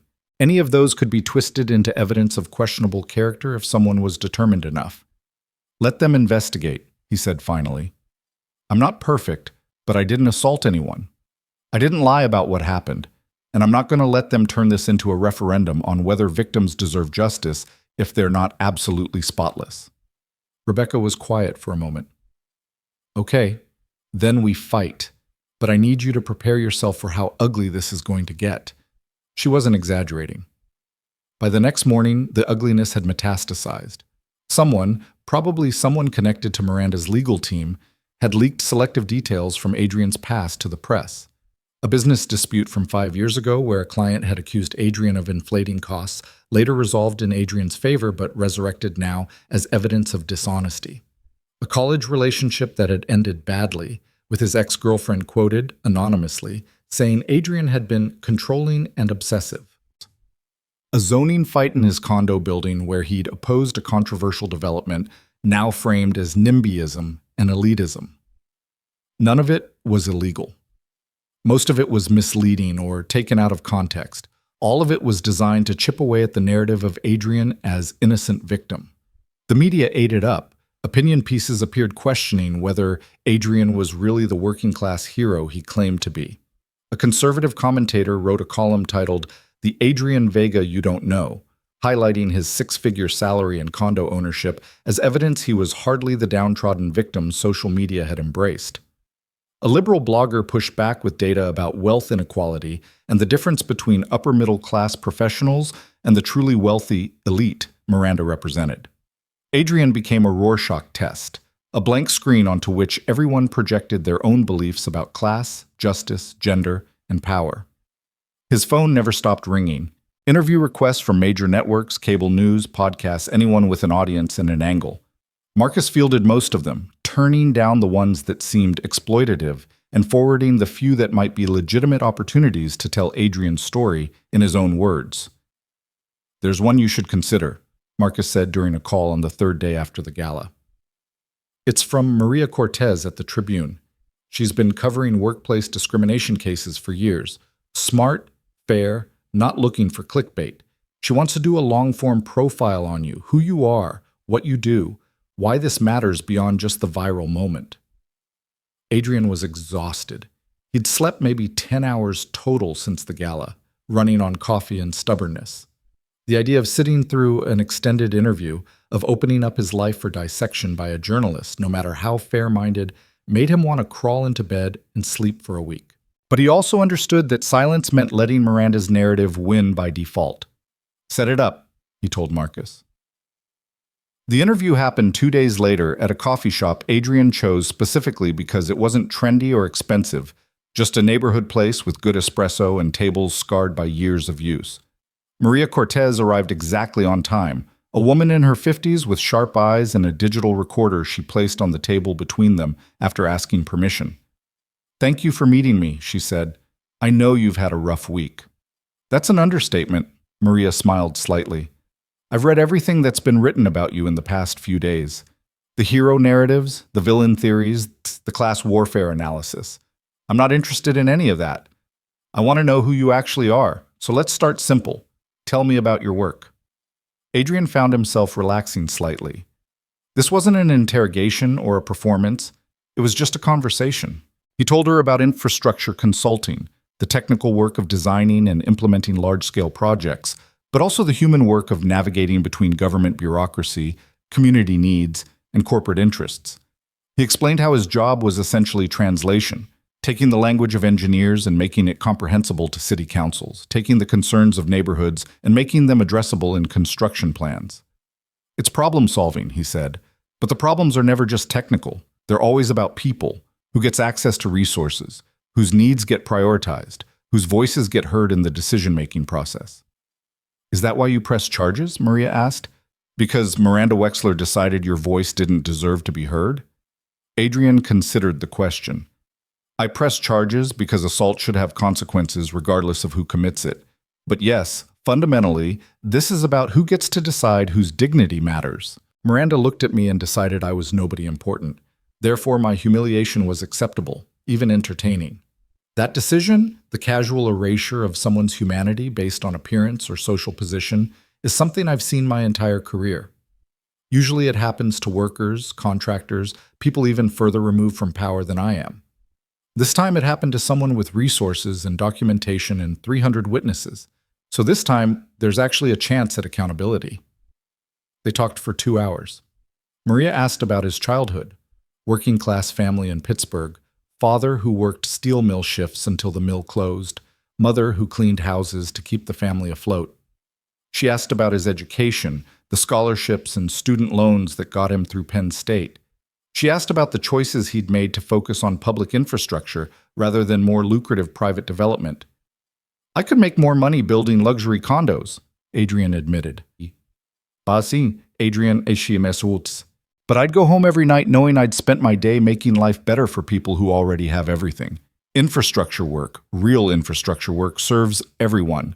The bridges that let kids get to school, the water systems that keep neighborhoods healthy, the transit networks that connect people to jobs and opportunities. That work matters in a way that building someone's third vacation home never will." Maria's article ran 4 days later, spanning the entire Sunday magazine section of the Tribune. The headline was simple: Adrian Vega and the Price of Dignity.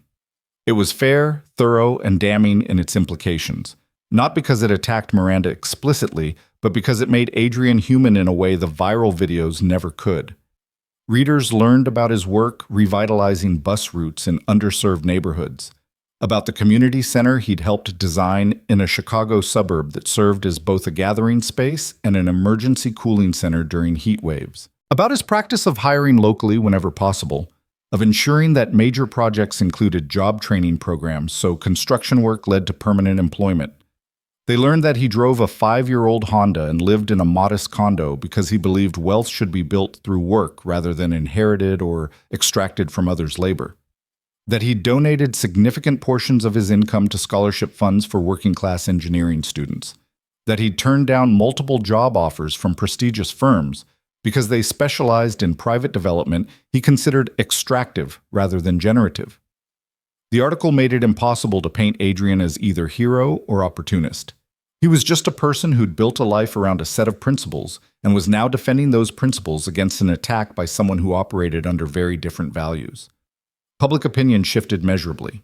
Not completely. Miranda still had her defenders, people who saw her as a successful woman being torn down by social media mob justice.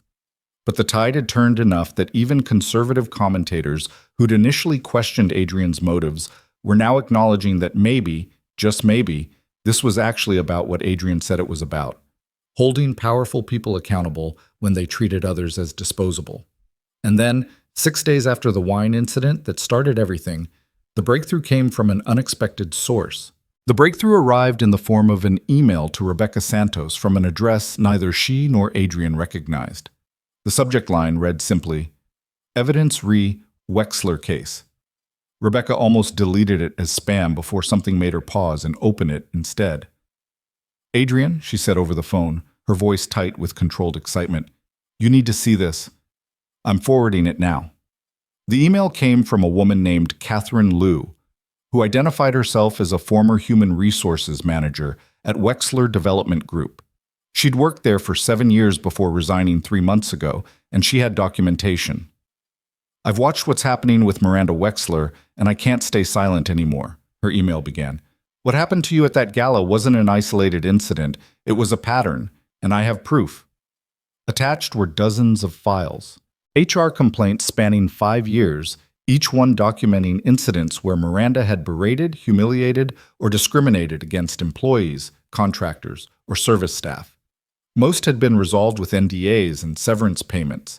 A few had simply been buried, marked as personality conflicts or communication issues, and filed away without investigation. There was the cleaning crew supervisor who'd been screamed at for 15 minutes because trash bins were placed too close to Miranda's office door. The complaint noted she'd called the supervisor too stupid to understand basic spatial reasoning and demanded he be fired. WDG had paid him $20,000 to resign quietly. There was the assistant who'd filed a complaint after Miranda threw a stapler at her head during a deadline crunch. The assistant's written statement described feeling unsafe and dehumanized, but the complaint was resolved by moving her to a different department with a raise that was framed as a promotion rather than hush money. There was the catering manager from a corporate event who'd complained that Miranda had deliberately dumped a tray of appetizers on the floor and demanded the staff clean it up on their hands and knees while she watched. That complaint had been dismissed entirely, marked as unsubstantiated, despite statements from 3 witnesses. Each document was dated, signed, and stamped with official WDG letterhead. Each one was evidence that what had happened to Adrian wasn't a momentary lapse in judgment by a woman under stress. It was how Miranda Wexler operated when she thought no one important was watching. "This changes everything," Rebecca said when Adrian called her after reading through the files. "This establishes pattern behavior. It proves that Miranda has a history of treating people she considers beneath her with contempt and violence. A jury is going to look at this and understand that the wine incident wasn't an aberration. It was business as usual for her." "Why is Catherine coming forward now?" Adrian asked. He was sitting at his desk, the documents still open on his laptop screen, feeling something shift in his chest.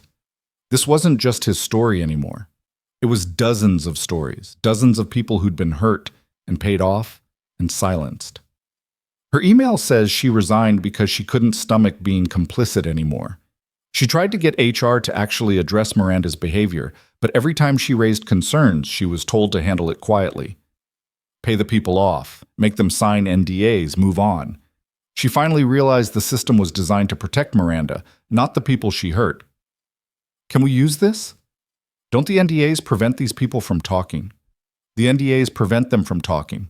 They don't prevent HR records from being admitted as evidence in a criminal case, especially if those records are provided by someone who's no longer bound by corporate confidentiality agreements. Rebecca paused. Catherine is taking a risk here. WDG could come after her for breach of contract, for stealing company documents. She knows that, and she's doing it anyway. Adrian thought about that, about someone putting their own security on the line to help strangers who'd been hurt by the same person who'd hurt them. We need to protect her. We will. And we need to reach out to the people in these complaints. Not all of them are still under NDAs. Some of those agreements have expiration dates, and even for the ones who are still bound, they have a right to know that someone's fighting back against the person who hurt them. The next 48 hours became a careful excavation of buried pain. Rebecca's team tracked down contact information for 17 people mentioned in Catherine's documents. 14 were willing to talk, at least preliminarily. What Adrian heard in those conversations made the wine incident seem almost trivial by comparison. There was James Morrison, the cleaning supervisor, who described in a quiet, steady voice how Miranda had made him kneel to pick up papers she'd deliberately scattered across her office floor. She stood there watching me crawl around and she was smiling, like it was funny, like I was a dog doing tricks. He'd taken the $20,000 settlement because he had 3 kids and couldn't afford to lose his job without something to fall back on, but the humiliation had never faded. There was Sarah Chen, the former assistant, who still flinched when describing the stapler that had missed her head by inches and left a dent in the wall behind her. I told myself it was an accident, that she just lost control for a second. But the way she looked at me afterward, there was no apology, no shock at what she'd done, just annoyance that I was upset about it. There was Miguel Rodriguez, the catering manager, who'd left the events industry entirely after the appetizer incident. I'd worked high-end events for 15 years. I'd served presidents, celebrities, people with real power. And none of them ever made me feel as small as Miranda Wexler did when she made my staff clean food off the floor like we were animals. I couldn't do that work anymore after that. Couldn't smile and serve people who might decide to humiliate me for entertainment. Each story was a small horror, a moment when Miranda had wielded power as a weapon against someone who couldn't fight back. And each person who shared their story did so with the same mixture of relief and fear. Relief that someone was finally listening, fear that speaking up would bring retaliation they couldn't afford.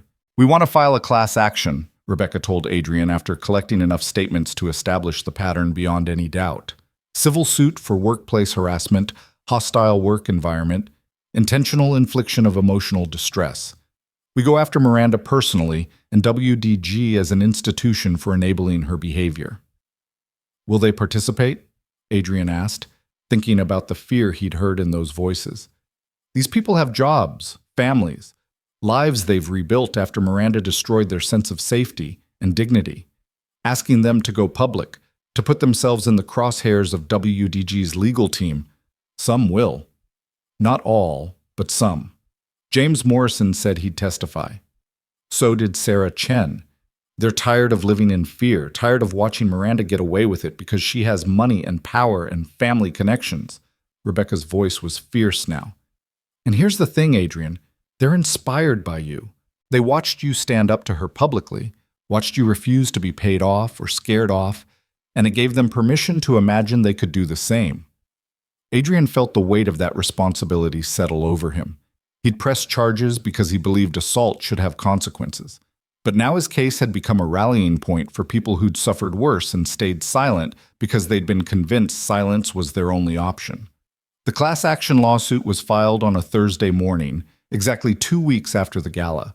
Rebecca had coordinated with attorneys representing 8 plaintiffs, people who'd been abused, threatened, or discriminated against by Miranda over the past 5 years and were now ready to fight back. The complaint was 147 pages of documented cruelty, each incident corroborated by HR records, witness statements, and in some cases, recorded interactions that employees had secretly captured to protect themselves. The media erupted. This was no longer just a story about one woman throwing wine at one man. This was about systemic abuse, institutional complicity, and the machinery that protected powerful people while silencing their victims. Miranda's attorney held a press conference within hours, calling the lawsuit a coordinated attack by disgruntled former employees seeking to cash in on viral publicity. But the words rang hollow when reporters started asking specific questions about the stapler incident, the appetizer humiliation, the pattern of settlements and NDAs that suggested WDG had known about Miranda's behavior and chosen to pay for silence rather than demand change. Graham Wexler appeared on a conservative cable news show that evening, his face red with barely controlled rage. "My wife is being persecuted," he insisted, jabbing his finger at the camera. "This is a witch hunt orchestrated by people who want to destroy successful women. Adrian Vega showed up at our event, created a scene, and now he's using the legal system to extort money from my family." The host, a blonde woman whose entire career was built on manufactured outrage, nodded sympathetically. "It does seem like there's a disproportionate response here. Your wife threw wine at someone who was trespassing." "He wasn't trespassing," Adrian said. Both the host and Graham turned to look at the monitor showing Adrian via satellite from a Chicago studio. Rebecca had convinced him to accept the interview invitation specifically because Graham would be there, specifically because confronting Miranda's defenders directly was more effective than letting them control the narrative unopposed. "Excuse me?" the host said, her tone icy. "I wasn't trespassing. I was invited. I was a paid sponsor. This has been established with documentation, confirmed by Warren Wexler, verified by the Horizon Foundation. Continuing to claim I was trespassing when the evidence proves otherwise isn't a difference of opinion, it's just lying." Graham's face went darker. "You manipulated your way into that event." "I received an invitation from Warren Wexler 6 weeks before the gala. I donated $500,000. I confirmed my attendance through proper channels with WDG's events coordinator. Which part of that is manipulation?" "The part where you deliberately dressed down to provoke a reaction." Adrian smiled slightly, and it wasn't a friendly expression. "So you're admitting that your wife attacked me because she didn't like my clothes? That's your defense? That assault is justified if the victim isn't dressed expensively enough?" The host tried to interrupt, but Graham was too angry to stop. "You knew exactly what you were doing. You showed up looking like some kind of working-class hero, and you played on people's sympathy to make my wife look like a villain. Your wife threw wine in my face in front of 300 witnesses while calling me trash. She made herself look like a villain. I just documented it. You're destroying her reputation for your own gain. I'm holding her accountable for assault. If that destroys her reputation, maybe the problem is what she did, not that people found out about it." The exchange went viral within minutes. Conservative commentators tried to spin it as evidence of Adrian's hostility, but the transcript was too clear. Graham had essentially admitted that Miranda attacked Adrian because of his appearance, that they considered it reasonable to judge people's worth by their clothing, that the real crime was Adrian's refusal to accept humiliation quietly. Public opinion, already shifting, began to avalanche. The hashtag #Winegate evolved into #Wexler accountability. Companies that had partnered with WDG started quietly distancing themselves. 2 board members resigned, citing concerns about the company's direction and leadership. Stock price, WDG was privately held, but industry analysts started circulating estimates of the financial damage, dropped significantly as contracts were put on hold and potential partners reconsidered their associations. And through it all, Miranda remained largely silent. Her attorneys spoke for her, issuing carefully worded statements about her commitment to fighting these baseless accusations. But Miranda herself disappeared from public view. No more interviews, no more press conferences, just a woman who'd built her career on being seen suddenly choosing invisibility. Adrian found himself wondering what she was feeling in those quiet moments. Rage, certainly. Probably humiliation. The same humiliation she'd inflicted on so many others now turned back on her. Maybe fear that the world she'd navigated with such confidence was revealing itself as far more fragile than she'd understood. But then he remembered James Morrison describing being made to crawl on the floor, Sarah Chen flinching at the memory of a stapler flying at her head, Miguel Rodriguez leaving his entire profession because he couldn't bear the risk of being humiliated again. And his sympathy for Miranda evaporated like water on hot pavement. The preliminary hearing for the criminal assault charge was scheduled for early December. Rebecca prepared Adrian extensively. What to expect, how to respond to questions, the way defense attorneys would try to rattle him or make him seem vindictive or unreliable. They practiced his testimony until he could deliver it calmly, factually, without the emotion that might make him seem unstable or aggressive. The courtroom was packed when the day arrived. Media filled the public gallery, cameras waiting outside since they weren't permitted inside. Catherine Liu was there, sitting quietly in the back row, the HR manager who'd risked everything to provide documentation. Several of the class action plaintiffs attended too, their presence a silent show of solidarity. Miranda arrived with an entourage that included 3 attorneys, a publicist, and Graham hovering protectively at her elbow. She wore a navy suit and minimal jewelry, her hair pulled back in a style that was probably meant to convey seriousness and humility, but somehow just looked like costuming. She didn't look at Adrian as she took her seat at the defense table. The prosecutor was a woman named Diana Foster, who'd built her career on domestic violence and assault cases. She was thorough, methodical, and utterly uninterested in the media circus surrounding the case. She called Adrian to the stand and walked him through the events of that night with clinical precision. Mr. Vega, can you describe what happened when you arrived at the Regency Grand on the evening of November 15th? Adrian did, keeping his voice level. The invitation, the conversation with event staff, Miranda's appearance and immediate hostility, her refusal to verify his credentials, the escalating confrontation. And then what occurred? Ms. Wexler grabbed a glass of red wine from a passing server and threw it in my face. Did she say anything when she did this? She said trash doesn't drink champagne. And what did you do? Nothing. I stood there while security escorted me out of the ballroom at her instruction. Miranda's attorney, a silver-haired man named Richard Castellano, who'd defended countless wealthy clients against assault charges over a 40-year career, cross-examined Adrian with the kind of aggressive skepticism that was meant to plant doubt. Mr. Vega, isn't it true that you went to this event specifically hoping to create an incident? No. You wore inexpensive clothing despite being a successful consultant who could certainly afford better. Why? I wore what I always wear. I don't believe in performing wealth to justify my existence. But you knew it would make you stand out, didn't you? You knew people would question your presence? I thought people might ask who I was. I didn't anticipate being assaulted. Castellano shifted tactics. You filed a civil lawsuit alongside this criminal case. You're seeking financial compensation. Isn't this really about money? The civil case is about accountability. I'm not seeking money for myself. Any settlement or judgment will be donated to organizations that provide legal services to workers who experience discrimination and assault. That detail had been Rebecca's idea, and it was strategic brilliance.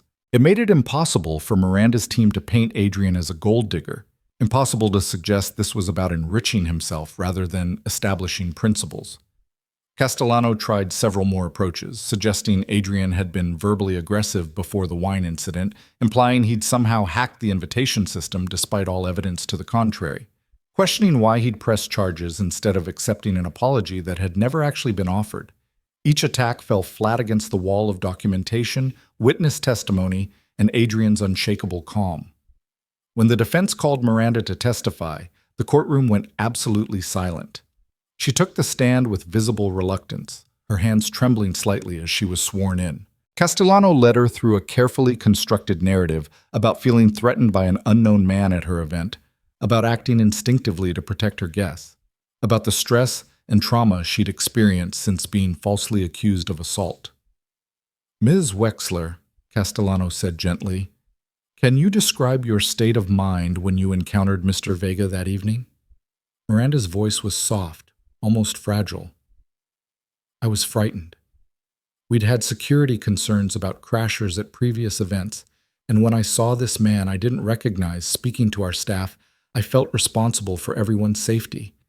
When he refused to leave after being asked, I reacted poorly. I threw wine because I was scared and angry, and I wanted him to understand he needed to go. Did you intend to harm him? No, of course not. It was wine, not a weapon. I just wanted him to leave. On cross-examination, Diana Foster approached Miranda with the kind of patient courtesy that somehow felt more threatening than aggression. Ms. Wexler, you testified that you felt threatened by Mr. Vega. Can you describe what specifically about his behavior was threatening? Miranda hesitated. He was insistent. He kept claiming he belonged there when I knew he didn't. Did he raise his voice? I don't remember. Did he make any threatening gestures? Not exactly, but did he attempt to touch you or anyone else? No. So a man standing calmly, speaking normally, not touching anyone or making threats, this made you so frightened that you threw a glass of wine in his face? I made a mistake in the heat of the moment. Is it true that you've been involved in 17 documented incidents over the past 5 years where you verbally or physically confronted employees, contractors, or service staff? Castellano objected immediately, but the judge allowed the question. Miranda's face went pale. Those were misunderstandings, personality conflicts. Is it true that Wexler Development Group paid out over $300,000 in settlements to people who complained about your behavior? I don't know the exact. Is it true that just 3 months ago an HR manager resigned specifically because she felt the company was enabling your mistreatment of staff? Miranda's composure cracked. People lie. They make up stories to get money, to get attention. Are all 17 people lying, Ms. Wexler? Are all the HR records falsified? Are the NDAs that prevented these people from speaking out just coincidences? I'm a successful woman in a male-dominated industry. People resent that. They try to tear me down. By documenting incidents where you threw objects at them, where you made them clean floors on their hands and knees, where you called them stupid and worthless and made them feel unsafe in their workplace. Objection! Castellano was on his feet. Your Honor, this is harassment. Overruled, the judge said quietly. The witness will answer. Miranda's eyes were bright with tears that might have been genuine or might have been performance. I've made mistakes. I can be demanding, but I didn't mean to hurt anyone. You didn't mean to hurt Mr. Vega when you threw wine in his face in front of 300 people while calling him trash? That was different. How was it different? He didn't belong there. He was... Miranda stopped, finally hearing herself, finally understanding the trap she'd walked into. He was what, Ms. Wexler? Silence. Long, damning silence. He was someone you decided didn't deserve basic respect because you didn't recognize his name? Because his suit wasn't expensive enough? Because he existed in a space you decided was only for people like you? Miranda didn't answer, couldn't answer. The truth was too obvious, too damning, too clearly written in every choice she'd made that night. The judge called a recess. When court resumed an hour later, Castellano looked like a man who'd aged a decade. He approached the bench and had a whispered conversation with the judge and Diana Foster that lasted several minutes. When they broke, the judge looked at Miranda with an expression that mixed disappointment and resignation. Miss Wexler, I understand your attorney has advised you of your options at this point. Do you wish to make a statement? Miranda stood slowly. When she spoke, her voice was barely audible. I wish to change my plea to no contest. The courtroom erupted. The judge banged her gavel, calling for order, but the damage was done. Miranda had essentially admitted guilt without technically pleading guilty, a legal maneuver that avoided a conviction on her record, but acknowledged that the prosecution had enough evidence to prove the charge beyond reasonable doubt. Adrian sat very still as the judge outlined the terms. Miranda would be placed on probation for 2 years. She would be required to complete anger management counseling and community service at organizations serving low-income workers. She would pay restitution to Adrian for his ruined clothing and the cost of pressing charges, and most significantly, she would be prohibited from holding any position of authority over employees during her probation period. It wasn't the complete victory that a guilty verdict would have been, but it was accountability. It was consequences. It was a powerful woman being forced to admit, however obliquely, that she'd been wrong. When the judge dismissed court, Adrian stood and turned to find Catherine Liu watching him from the gallery. She smiled slightly, and he nodded back, a small acknowledgement passing between two people who'd decided that silence was more expensive than speaking up. Outside the courthouse, cameras and reporters mobbed everyone who emerged. Miranda left through a side entrance, hustled into a waiting car by her legal team. Graham followed, his face set in lines of fury and humiliation.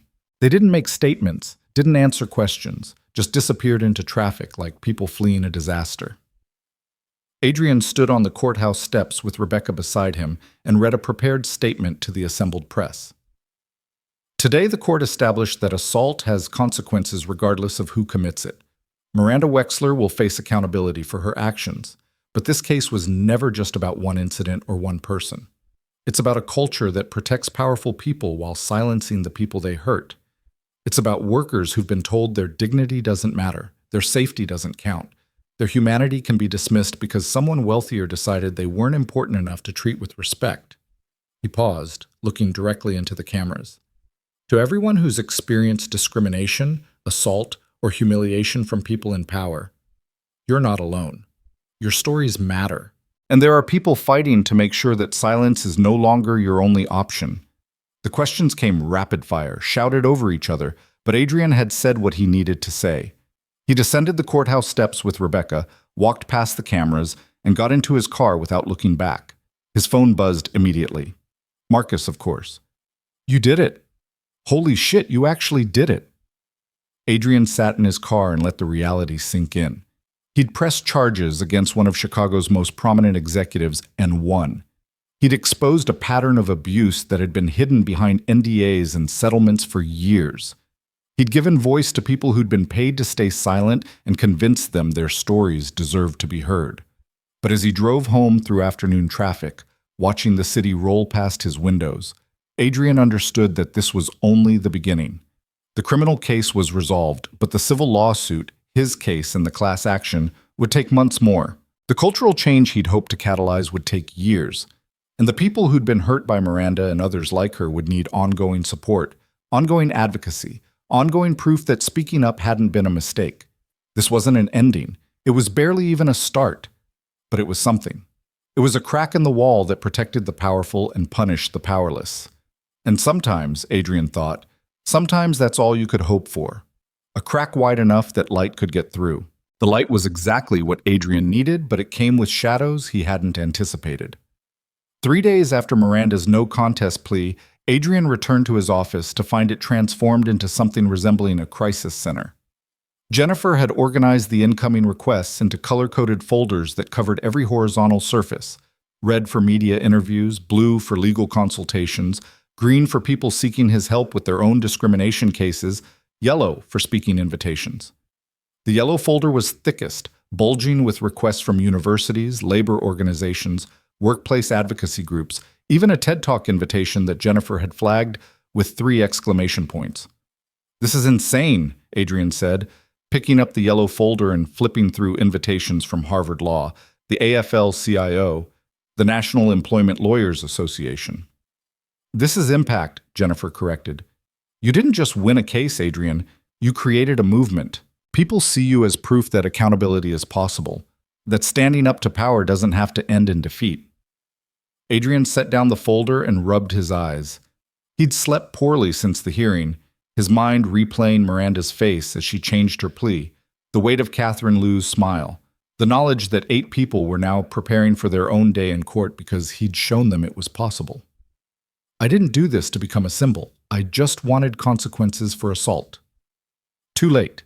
You're a symbol whether you want to be or not." Jennifer's voice was gentle but firm. "The question is what you do with that." Before Adrian could respond, his phone rang. Warren Wexler. He'd been expecting this call, dreading it actually, but there was no point in avoiding it. "Warren?" "Adrian." The old man's voice was heavy with exhaustion that went beyond physical tiredness. "I wanted to reach out before things get more complicated. Can we meet? Somewhere private, off the record."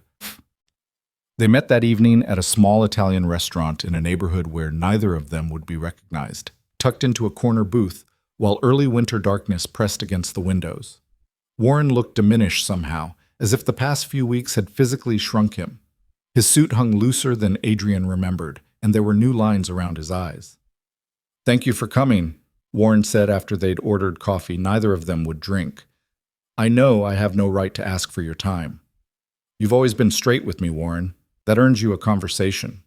Warren smiled sadly. "Even after my family tried to destroy you?" "Miranda tried to destroy me. Graham enabled it. You fired them both and cooperated with my legal team. Those aren't the same thing." "Aren't they?" Warren stared at his coffee cup like it held answers. "I built the company that gave Miranda power. I hired her, promoted her, looked past the complaints because she generated results. I created the environment where cruelty was tolerated as long as the profit margins stayed healthy. The fact that I eventually took action doesn't absolve me of creating the problem in the first place." Adrian had thought about this extensively over the past weeks. The complicity of good people who allowed bad things to happen through inaction or willful blindness. "Why did you let it go on so long?" "Because I told myself it wasn't that bad, that Miranda was just demanding, that people were too sensitive, that successful executives had to be tough to survive in competitive industries." Warren finally looked up, meeting Adrian's eyes. "Because admitting how bad it actually was would have meant admitting I'd failed as a leader. That I'd prioritize company reputation over employee safety. That I'd become the kind of person who protected power instead of protecting people. And now? Now I'm 73 years old, running a company that's hemorrhaging contracts and credibility, trying to salvage something decent from the wreckage of my legacy. The board wants me to step down. Half our major clients have put partnerships on hold pending the outcome of the civil cases. We're bleeding talent, good people who don't want their careers tainted by association with WDG." Warren's voice cracked slightly. "Everything I built over 40 years is collapsing, and the worst part is knowing I deserve it." Adrian felt an unexpected stab of sympathy. Warren had done terrible things through omission, but he was at least grappling with that truth instead of hiding from it. "What are you going to do?" "I'm stepping down as CEO. Effective January 1st, I'm handing control to an interim leadership team with explicit instructions to cooperate fully with all ongoing investigations and lawsuits. I'm establishing an independent oversight board to review all HR practices and implement actual accountability measures. And I'm personally funding a victims' compensation program, separate from any legal settlements, for anyone who was hurt by WDG's culture and couldn't speak up because of NDAs or fear of retaliation." Adrian processed this. Warren was essentially dismantling his own empire, acknowledging that the institution he'd spent decades building was too broken to save without radical intervention. "That's going to cost you everything. It's going to cost me money and reputation. But keeping silent would cost me something more important, the ability to look at myself in the mirror." Warren paused. "I wanted to tell you this personally, and I wanted to ask you something. The Riverwalk project. I know it's dead as a partnership between WDG and your firm, but the work itself, it's still important. Those 6 miles of waterfront still need revitalization. Those communities still need the infrastructure, the jobs, the investment. Warren, I'm not asking you to work with WDG. I'm asking you to consider taking over the project entirely. I'll step back, recommend you to the city as lead consultant, provide all our research and planning documents. You'd have complete autonomy, full creative control, none of the taint of association with my company's failures." Adrian stared at him. "Why would you do that?" "Because the work matters more than my ego. Because you're the best person for the job, and I won't let my family's mistakes destroy something that could help thousands of people. And because—" Warren's voice dropped to barely a whisper. "Because I need to know that something good can come from this disaster.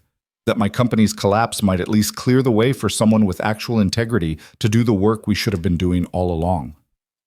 They sat in silence for a long moment while Adrian considered the offer. The Riverwalk project was good work, genuinely transformative work that would create jobs, improve neighborhoods, establish sustainable infrastructure. Taking it over would mean vindication, professional triumph, the opportunity to build something meaningful. But it would also mean being constantly reminded of how he'd gotten the opportunity, of the human cost that had cleared the path for his success. "Let me think about it," Adrian said finally. "I need to talk to Marcus, to our team.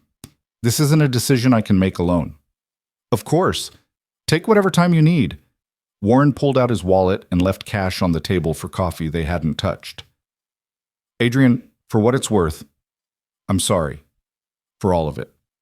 For what Miranda did, for what I allowed, for the years I spent building something that hurt people. I know apologies don't fix anything, but I needed you to hear it. They parted outside the restaurant, Warren heading to a car service that would take him back to an empty house in Kenilworth, Adrian walking toward the train that would carry him back to Ukrainian village. The November wind cut through his jacket, sharp enough to make his eyes water, cold enough to feel cleansing. The civil lawsuit moved forward with grinding inevitability. Rebecca and her team deposed Miranda for 8 hours, walking her through each of the 17 incidents documented in Catherine's files, forcing her to account for years of cruelty she'd tried to bury under NDAs and settlements. Graham was deposed too, his testimony revealing a man who'd known exactly what his wife was doing and had considered it an acceptable cost of her professional success. They're not settling, Rebecca told Adrian after a particularly brutal round of depositions.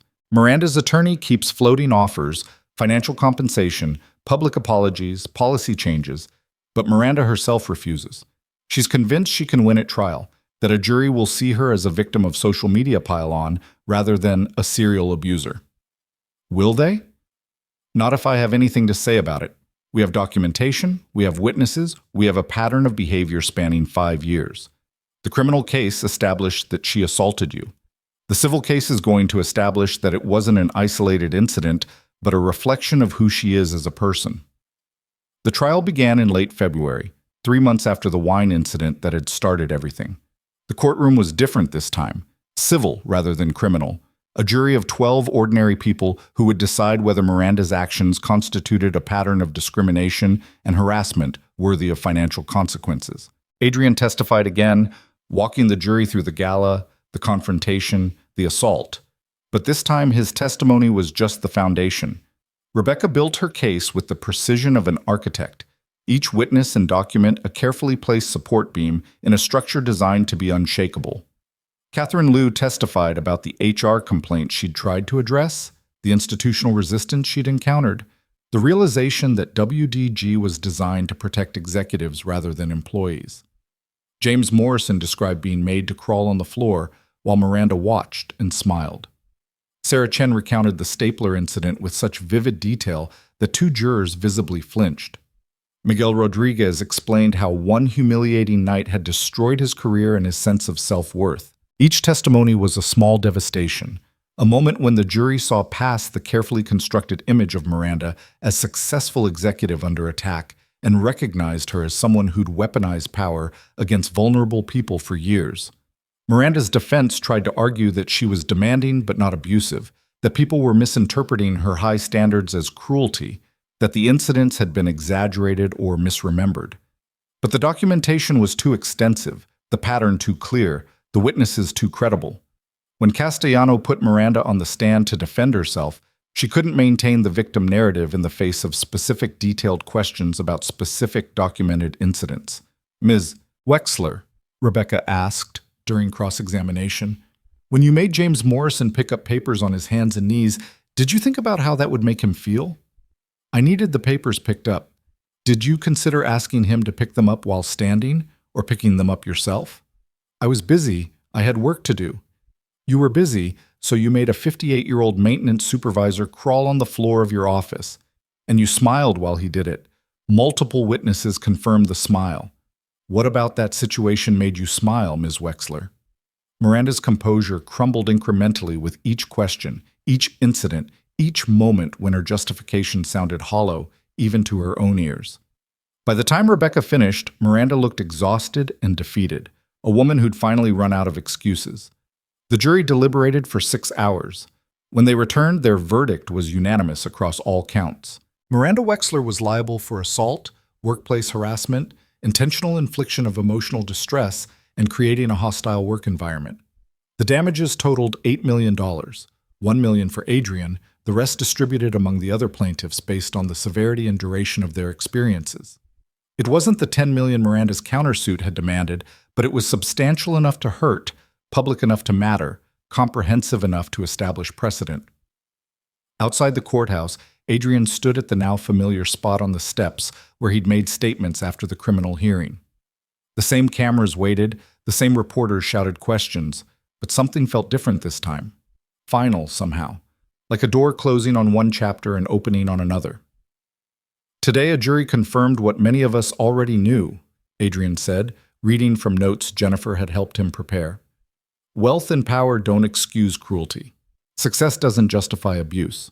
And people who wield authority have a responsibility to treat everyone, regardless of position or appearance, with fundamental human dignity. To all the plaintiffs who came forward, who shared their stories despite fear and risk, thank you. Your courage made this possible. And to everyone still suffering in silence because they think no one will believe them or care, we believe you. We care. And we're building systems to make sure your voices are heard. The questions came, but Adrian only answered a few before Rebecca gently steered him toward a waiting car. They drove to a restaurant where the other plaintiffs were gathering. Not a celebration exactly, but an acknowledgement that they'd done something difficult and necessary and survived it. James Morrison hugged Adrian the moment he walked in, his eyes wet with tears he didn't try to hide. Thank you, he said simply. Thank you for proving that they don't always win. Sarah Chen was there with her partner, looking lighter somehow, as if she'd set down a weight she'd been carrying for years. Miguel Rodriguez brought his wife and daughters, introducing them with pride to the man who'd helped their father reclaim his dignity. Catherine Liu stood slightly apart, talking quietly with Rebecca about the calls she'd been receiving from other companies' HR professionals who wanted to understand how to actually address toxic workplace cultures instead of just managing the liability. They ate and talked, and gradually the conversation shifted from the trial to other things, plans, projects, futures that suddenly seemed possible in ways they hadn't before. James was considering going back to school to get his contractor's license, something he'd abandoned years ago when Miranda's humiliation had convinced him he wasn't capable. Sarah had accepted a position at a nonprofit focused on workplace rights, using her experience to help others navigate hostile environments. Miguel was consulting with several event companies about implementing dignity-centered service protocols. Each person had transformed their pain into purpose, their victimization into advocacy. They'd refused to let Miranda's cruelty define them, had instead used it as fuel for becoming the kind of people who protected others from similar harm. Adrian watched them and felt something shift in his chest. Not satisfaction exactly, but recognition. This was what accountability looked like when it actually worked. Not just punishment for wrongdoing, but transformation of the people who'd been harmed. Not just financial compensation, but the restoration of dignity and the creation of systems to prevent future harm. The party wound down around 10. People hugged, exchanged contact information, promised to stay in touch. As Adrian was leaving, Catherine caught his arm. I got a call today, she said, from the Department of Labor. They're opening an investigation into WDG's use of NDAs to silence harassment complaints. They're also looking at other major companies, using our case as a model for identifying patterns of institutional cover-up. She smiled, and it was fierce. We didn't just win one case, Adrian. We opened a door. Now others are going to walk through it. Adrian drove home through city streets that looked the same as they always had, but felt subtly different, as if the world had shifted a few degrees on its axis. His phone buzzed continuously with messages, congratulations from colleagues, interview requests from journalists, thank you notes from people he'd never met who'd been inspired by the case to file their own complaints against abusive employers. One message stood out. It was from Warren Wexler, sent just minutes after the verdict. Congratulations, you earned this. Earned. The Riverwalk offer still stands if you want it. Either way, thank you for doing what I should have done years ago. Adrian sat in his parked car outside his building and considered the offer seriously for the first time. The Riverwalk project represented everything he'd worked toward professionally. Community-centered infrastructure, sustainable development, meaningful work that would improve lives for decades. Taking it would mean vindication, would mean proving that integrity and skill mattered more than connections and pedigree. But it would also mean being forever associated with the Wexler case, with Miranda's downfall, with the destruction of a company that had once been respected. Every article about the Riverwalk would mention how Adrian got the contract. Every success would be tinged with the shadow of how it became possible. He called Marcus. "Please tell me you're calling to say you're taking the Riverwalk project," Marcus said immediately.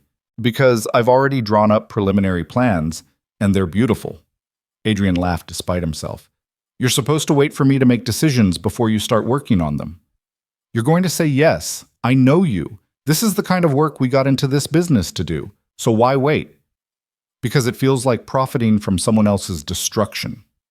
"It's not profit, it's consequence." Miranda destroyed her own career and her family's company through years of documented cruelty. The fact that her failure creates an opportunity for someone with actual integrity to do good work, that's not exploitation, that's justice.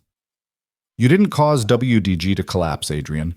You just refused to accept being collateral damage of their dysfunction. Adrian sat with that truth for a moment. Marcus was right. He hadn't sought to destroy Miranda or WDG. He'd simply demanded accountability for assault. The institutional collapse that followed was the natural consequence of a culture built on silencing victims and protecting abusers. If good work could emerge from that rubble, if communities could benefit from the vacuum left by WDG's implosion, that was transformation rather than exploitation. "Okay," Adrian said, "let's do it. Call Warren tomorrow and tell him we're taking over the Riverwalk project. Full autonomy, complete creative control, our timeline and our standards." Marcus whooped so loudly that Adrian had to pull the phone away from his ear. They talked for another 20 minutes about logistics, timelines, the team they'd need to assemble. By the time they hung up, Adrian felt something he hadn't experienced in months. Genuine excitement about the future rather than anxiety about the present. He climbed the stairs to his condo and found Jennifer had left a package outside his door. Inside was a framed print of the Chicago waterfront at sunset, with a note in her precise handwriting, "For your office when you're designing the new Riverwalk. Reminder of what you're building and why it matters." Adrian set the frame on his desk and stood looking at it for a long moment. The waterfront in the image was beautiful but abstract, artistic rather than documentary. The real waterfront was grittier, more complicated, full of challenges that would require years of work to address. But that was the point, wasn't it? The gap between what existed and what could exist, between the present reality and the future possibility. That gap was where meaningful work happened. Over the next 6 months, Adrian's life transformed in ways both expected and surprising. The Riverwalk project consumed his days, meetings with city planners, negotiations with community stakeholders, design sessions with engineering teams who were hungry to work on something that mattered. Marcus proved invaluable, his creative vision balanced by practical understanding of what cities actually needed versus what developers wanted to build. The class action settlement money was distributed to the plaintiffs, each receiving compensation that acknowledged their suffering while also providing resources to rebuild careers and lives Miranda had damaged. Adrian donated his portion, just over $1 million after legal fees, to establish the Vega Accountability Fund, a nonprofit providing legal support to workers experiencing discrimination and harassment. Catherine Liu agreed to serve on the board, bringing her HR expertise to help the organization identify patterns of institutional abuse before they became entrenched. The fund's first year was modest. They supported 12 cases, winning 9, and settling 2 others in ways that established policy changes at the companies involved. But the impact rippled outward. Workers who'd previously accepted harassment as unavoidable began documenting incidents and filing complaints. Companies that had relied on NDAs to bury problems started implementing actual accountability measures because the cost of covering up abuse had become higher than the cost of addressing it. Miranda Wexler disappeared from public life entirely. Gossip sites reported she'd moved to her family's estate in Connecticut, that she was in therapy, that she was writing a memoir about her experience being canceled by social media, though no publisher had confirmed interest. Graham divorced her quietly, settling quickly to avoid further public scrutiny, and took a position at a private equity firm in New York where his father's name still carried weight. Warren followed through on his promise, stepping down as WDG's CEO and spending his retirement funding the Victims' Compensation Program and giving interviews about institutional accountability. And Adrian went back to work. Not the dramatic public work of litigation and press conferences, but the quiet, steady work of building infrastructure that served communities. The Riverwalk project took 3 years from design to completion, transforming neglected waterfront into accessible public space with walking paths, native plantings, stormwater management systems, and transit connections that linked underserved neighborhoods to economic opportunities downtown. The night before the official opening, Adrian walked the length of the completed Riverwalk alone, watching the sunset paint the Chicago River in shades of gold and amber. He thought about the chain of events that had led to this moment: wine thrown in his face, assault charges filed, a company's collapse, a project salvaged from wreckage. He thought about James Morrison and Sarah Chen and Miguel Rodriguez, about Catherine Liu risking her career to provide documentation, about the 12 people the Vega Fund had helped in its first year. He thought about Miranda Wexler, not with hatred or satisfaction, but with something closer to sadness. She'd had power and opportunity and resources, and she'd used them to hurt people because she'd never learned that cruelty wasn't strength. Now she'd lost everything, and Adrian supposed that was justice of a kind, but it was also just waste. Wasted potential, wasted opportunities, wasted years she'd spent believing dominance over others was the same as leadership. His phone buzzed. Jennifer sending a photo of the next day's Tribune with the headline, "Riverwalk Renaissance: How Community-Centered Design Transformed Chicago's Waterfront." The article featured Adrian prominently, but it also highlighted the workers who'd built the infrastructure, the community activists who'd advocated for accessible design, the city officials who'd prioritized public good over developer profit. Marcus sent a text immediately after. "We did it. We actually did it." Adrian smiled and typed back, "Yeah, we did." The opening ceremony the next day drew thousands. City officials giving speeches, community members exploring the new paths and overlooks, children playing in the splash pad that had been designed to be accessible for kids with mobility devices. Adrian stood at the back of the crowd, content to watch rather than participate in the official celebration. This wasn't about him.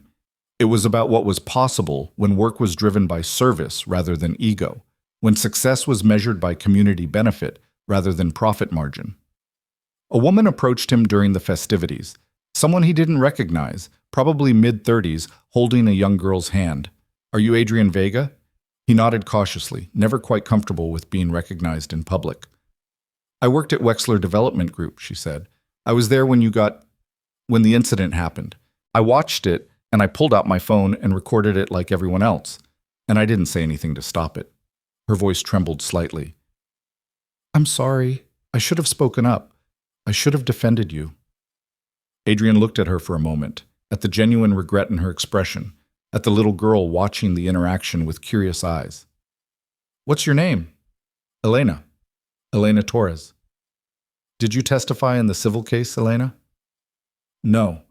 I left WDG 6 months before the trial. I couldn't work there anymore after everything that came out." "But you recorded what happened. You documented it. That evidence helped establish what actually occurred, helped protect me from false accusations Miranda's lawyers tried to make. You did help. Maybe not in the way you wish you had, but you helped." Elena's eyes filled with tears. "I started speaking up now.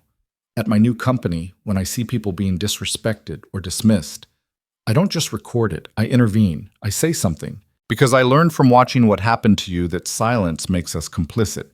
Adrian smiled. "Then you learned the right lesson. That's what matters." As Elena and her daughter walked away to explore the Riverwalk, Adrian felt something settle in his chest. Not closure exactly, but completion. This was the real victory, the lasting change. Not the court verdict or the financial settlement or even the infrastructure project, but the shift in how people thought about power and responsibility.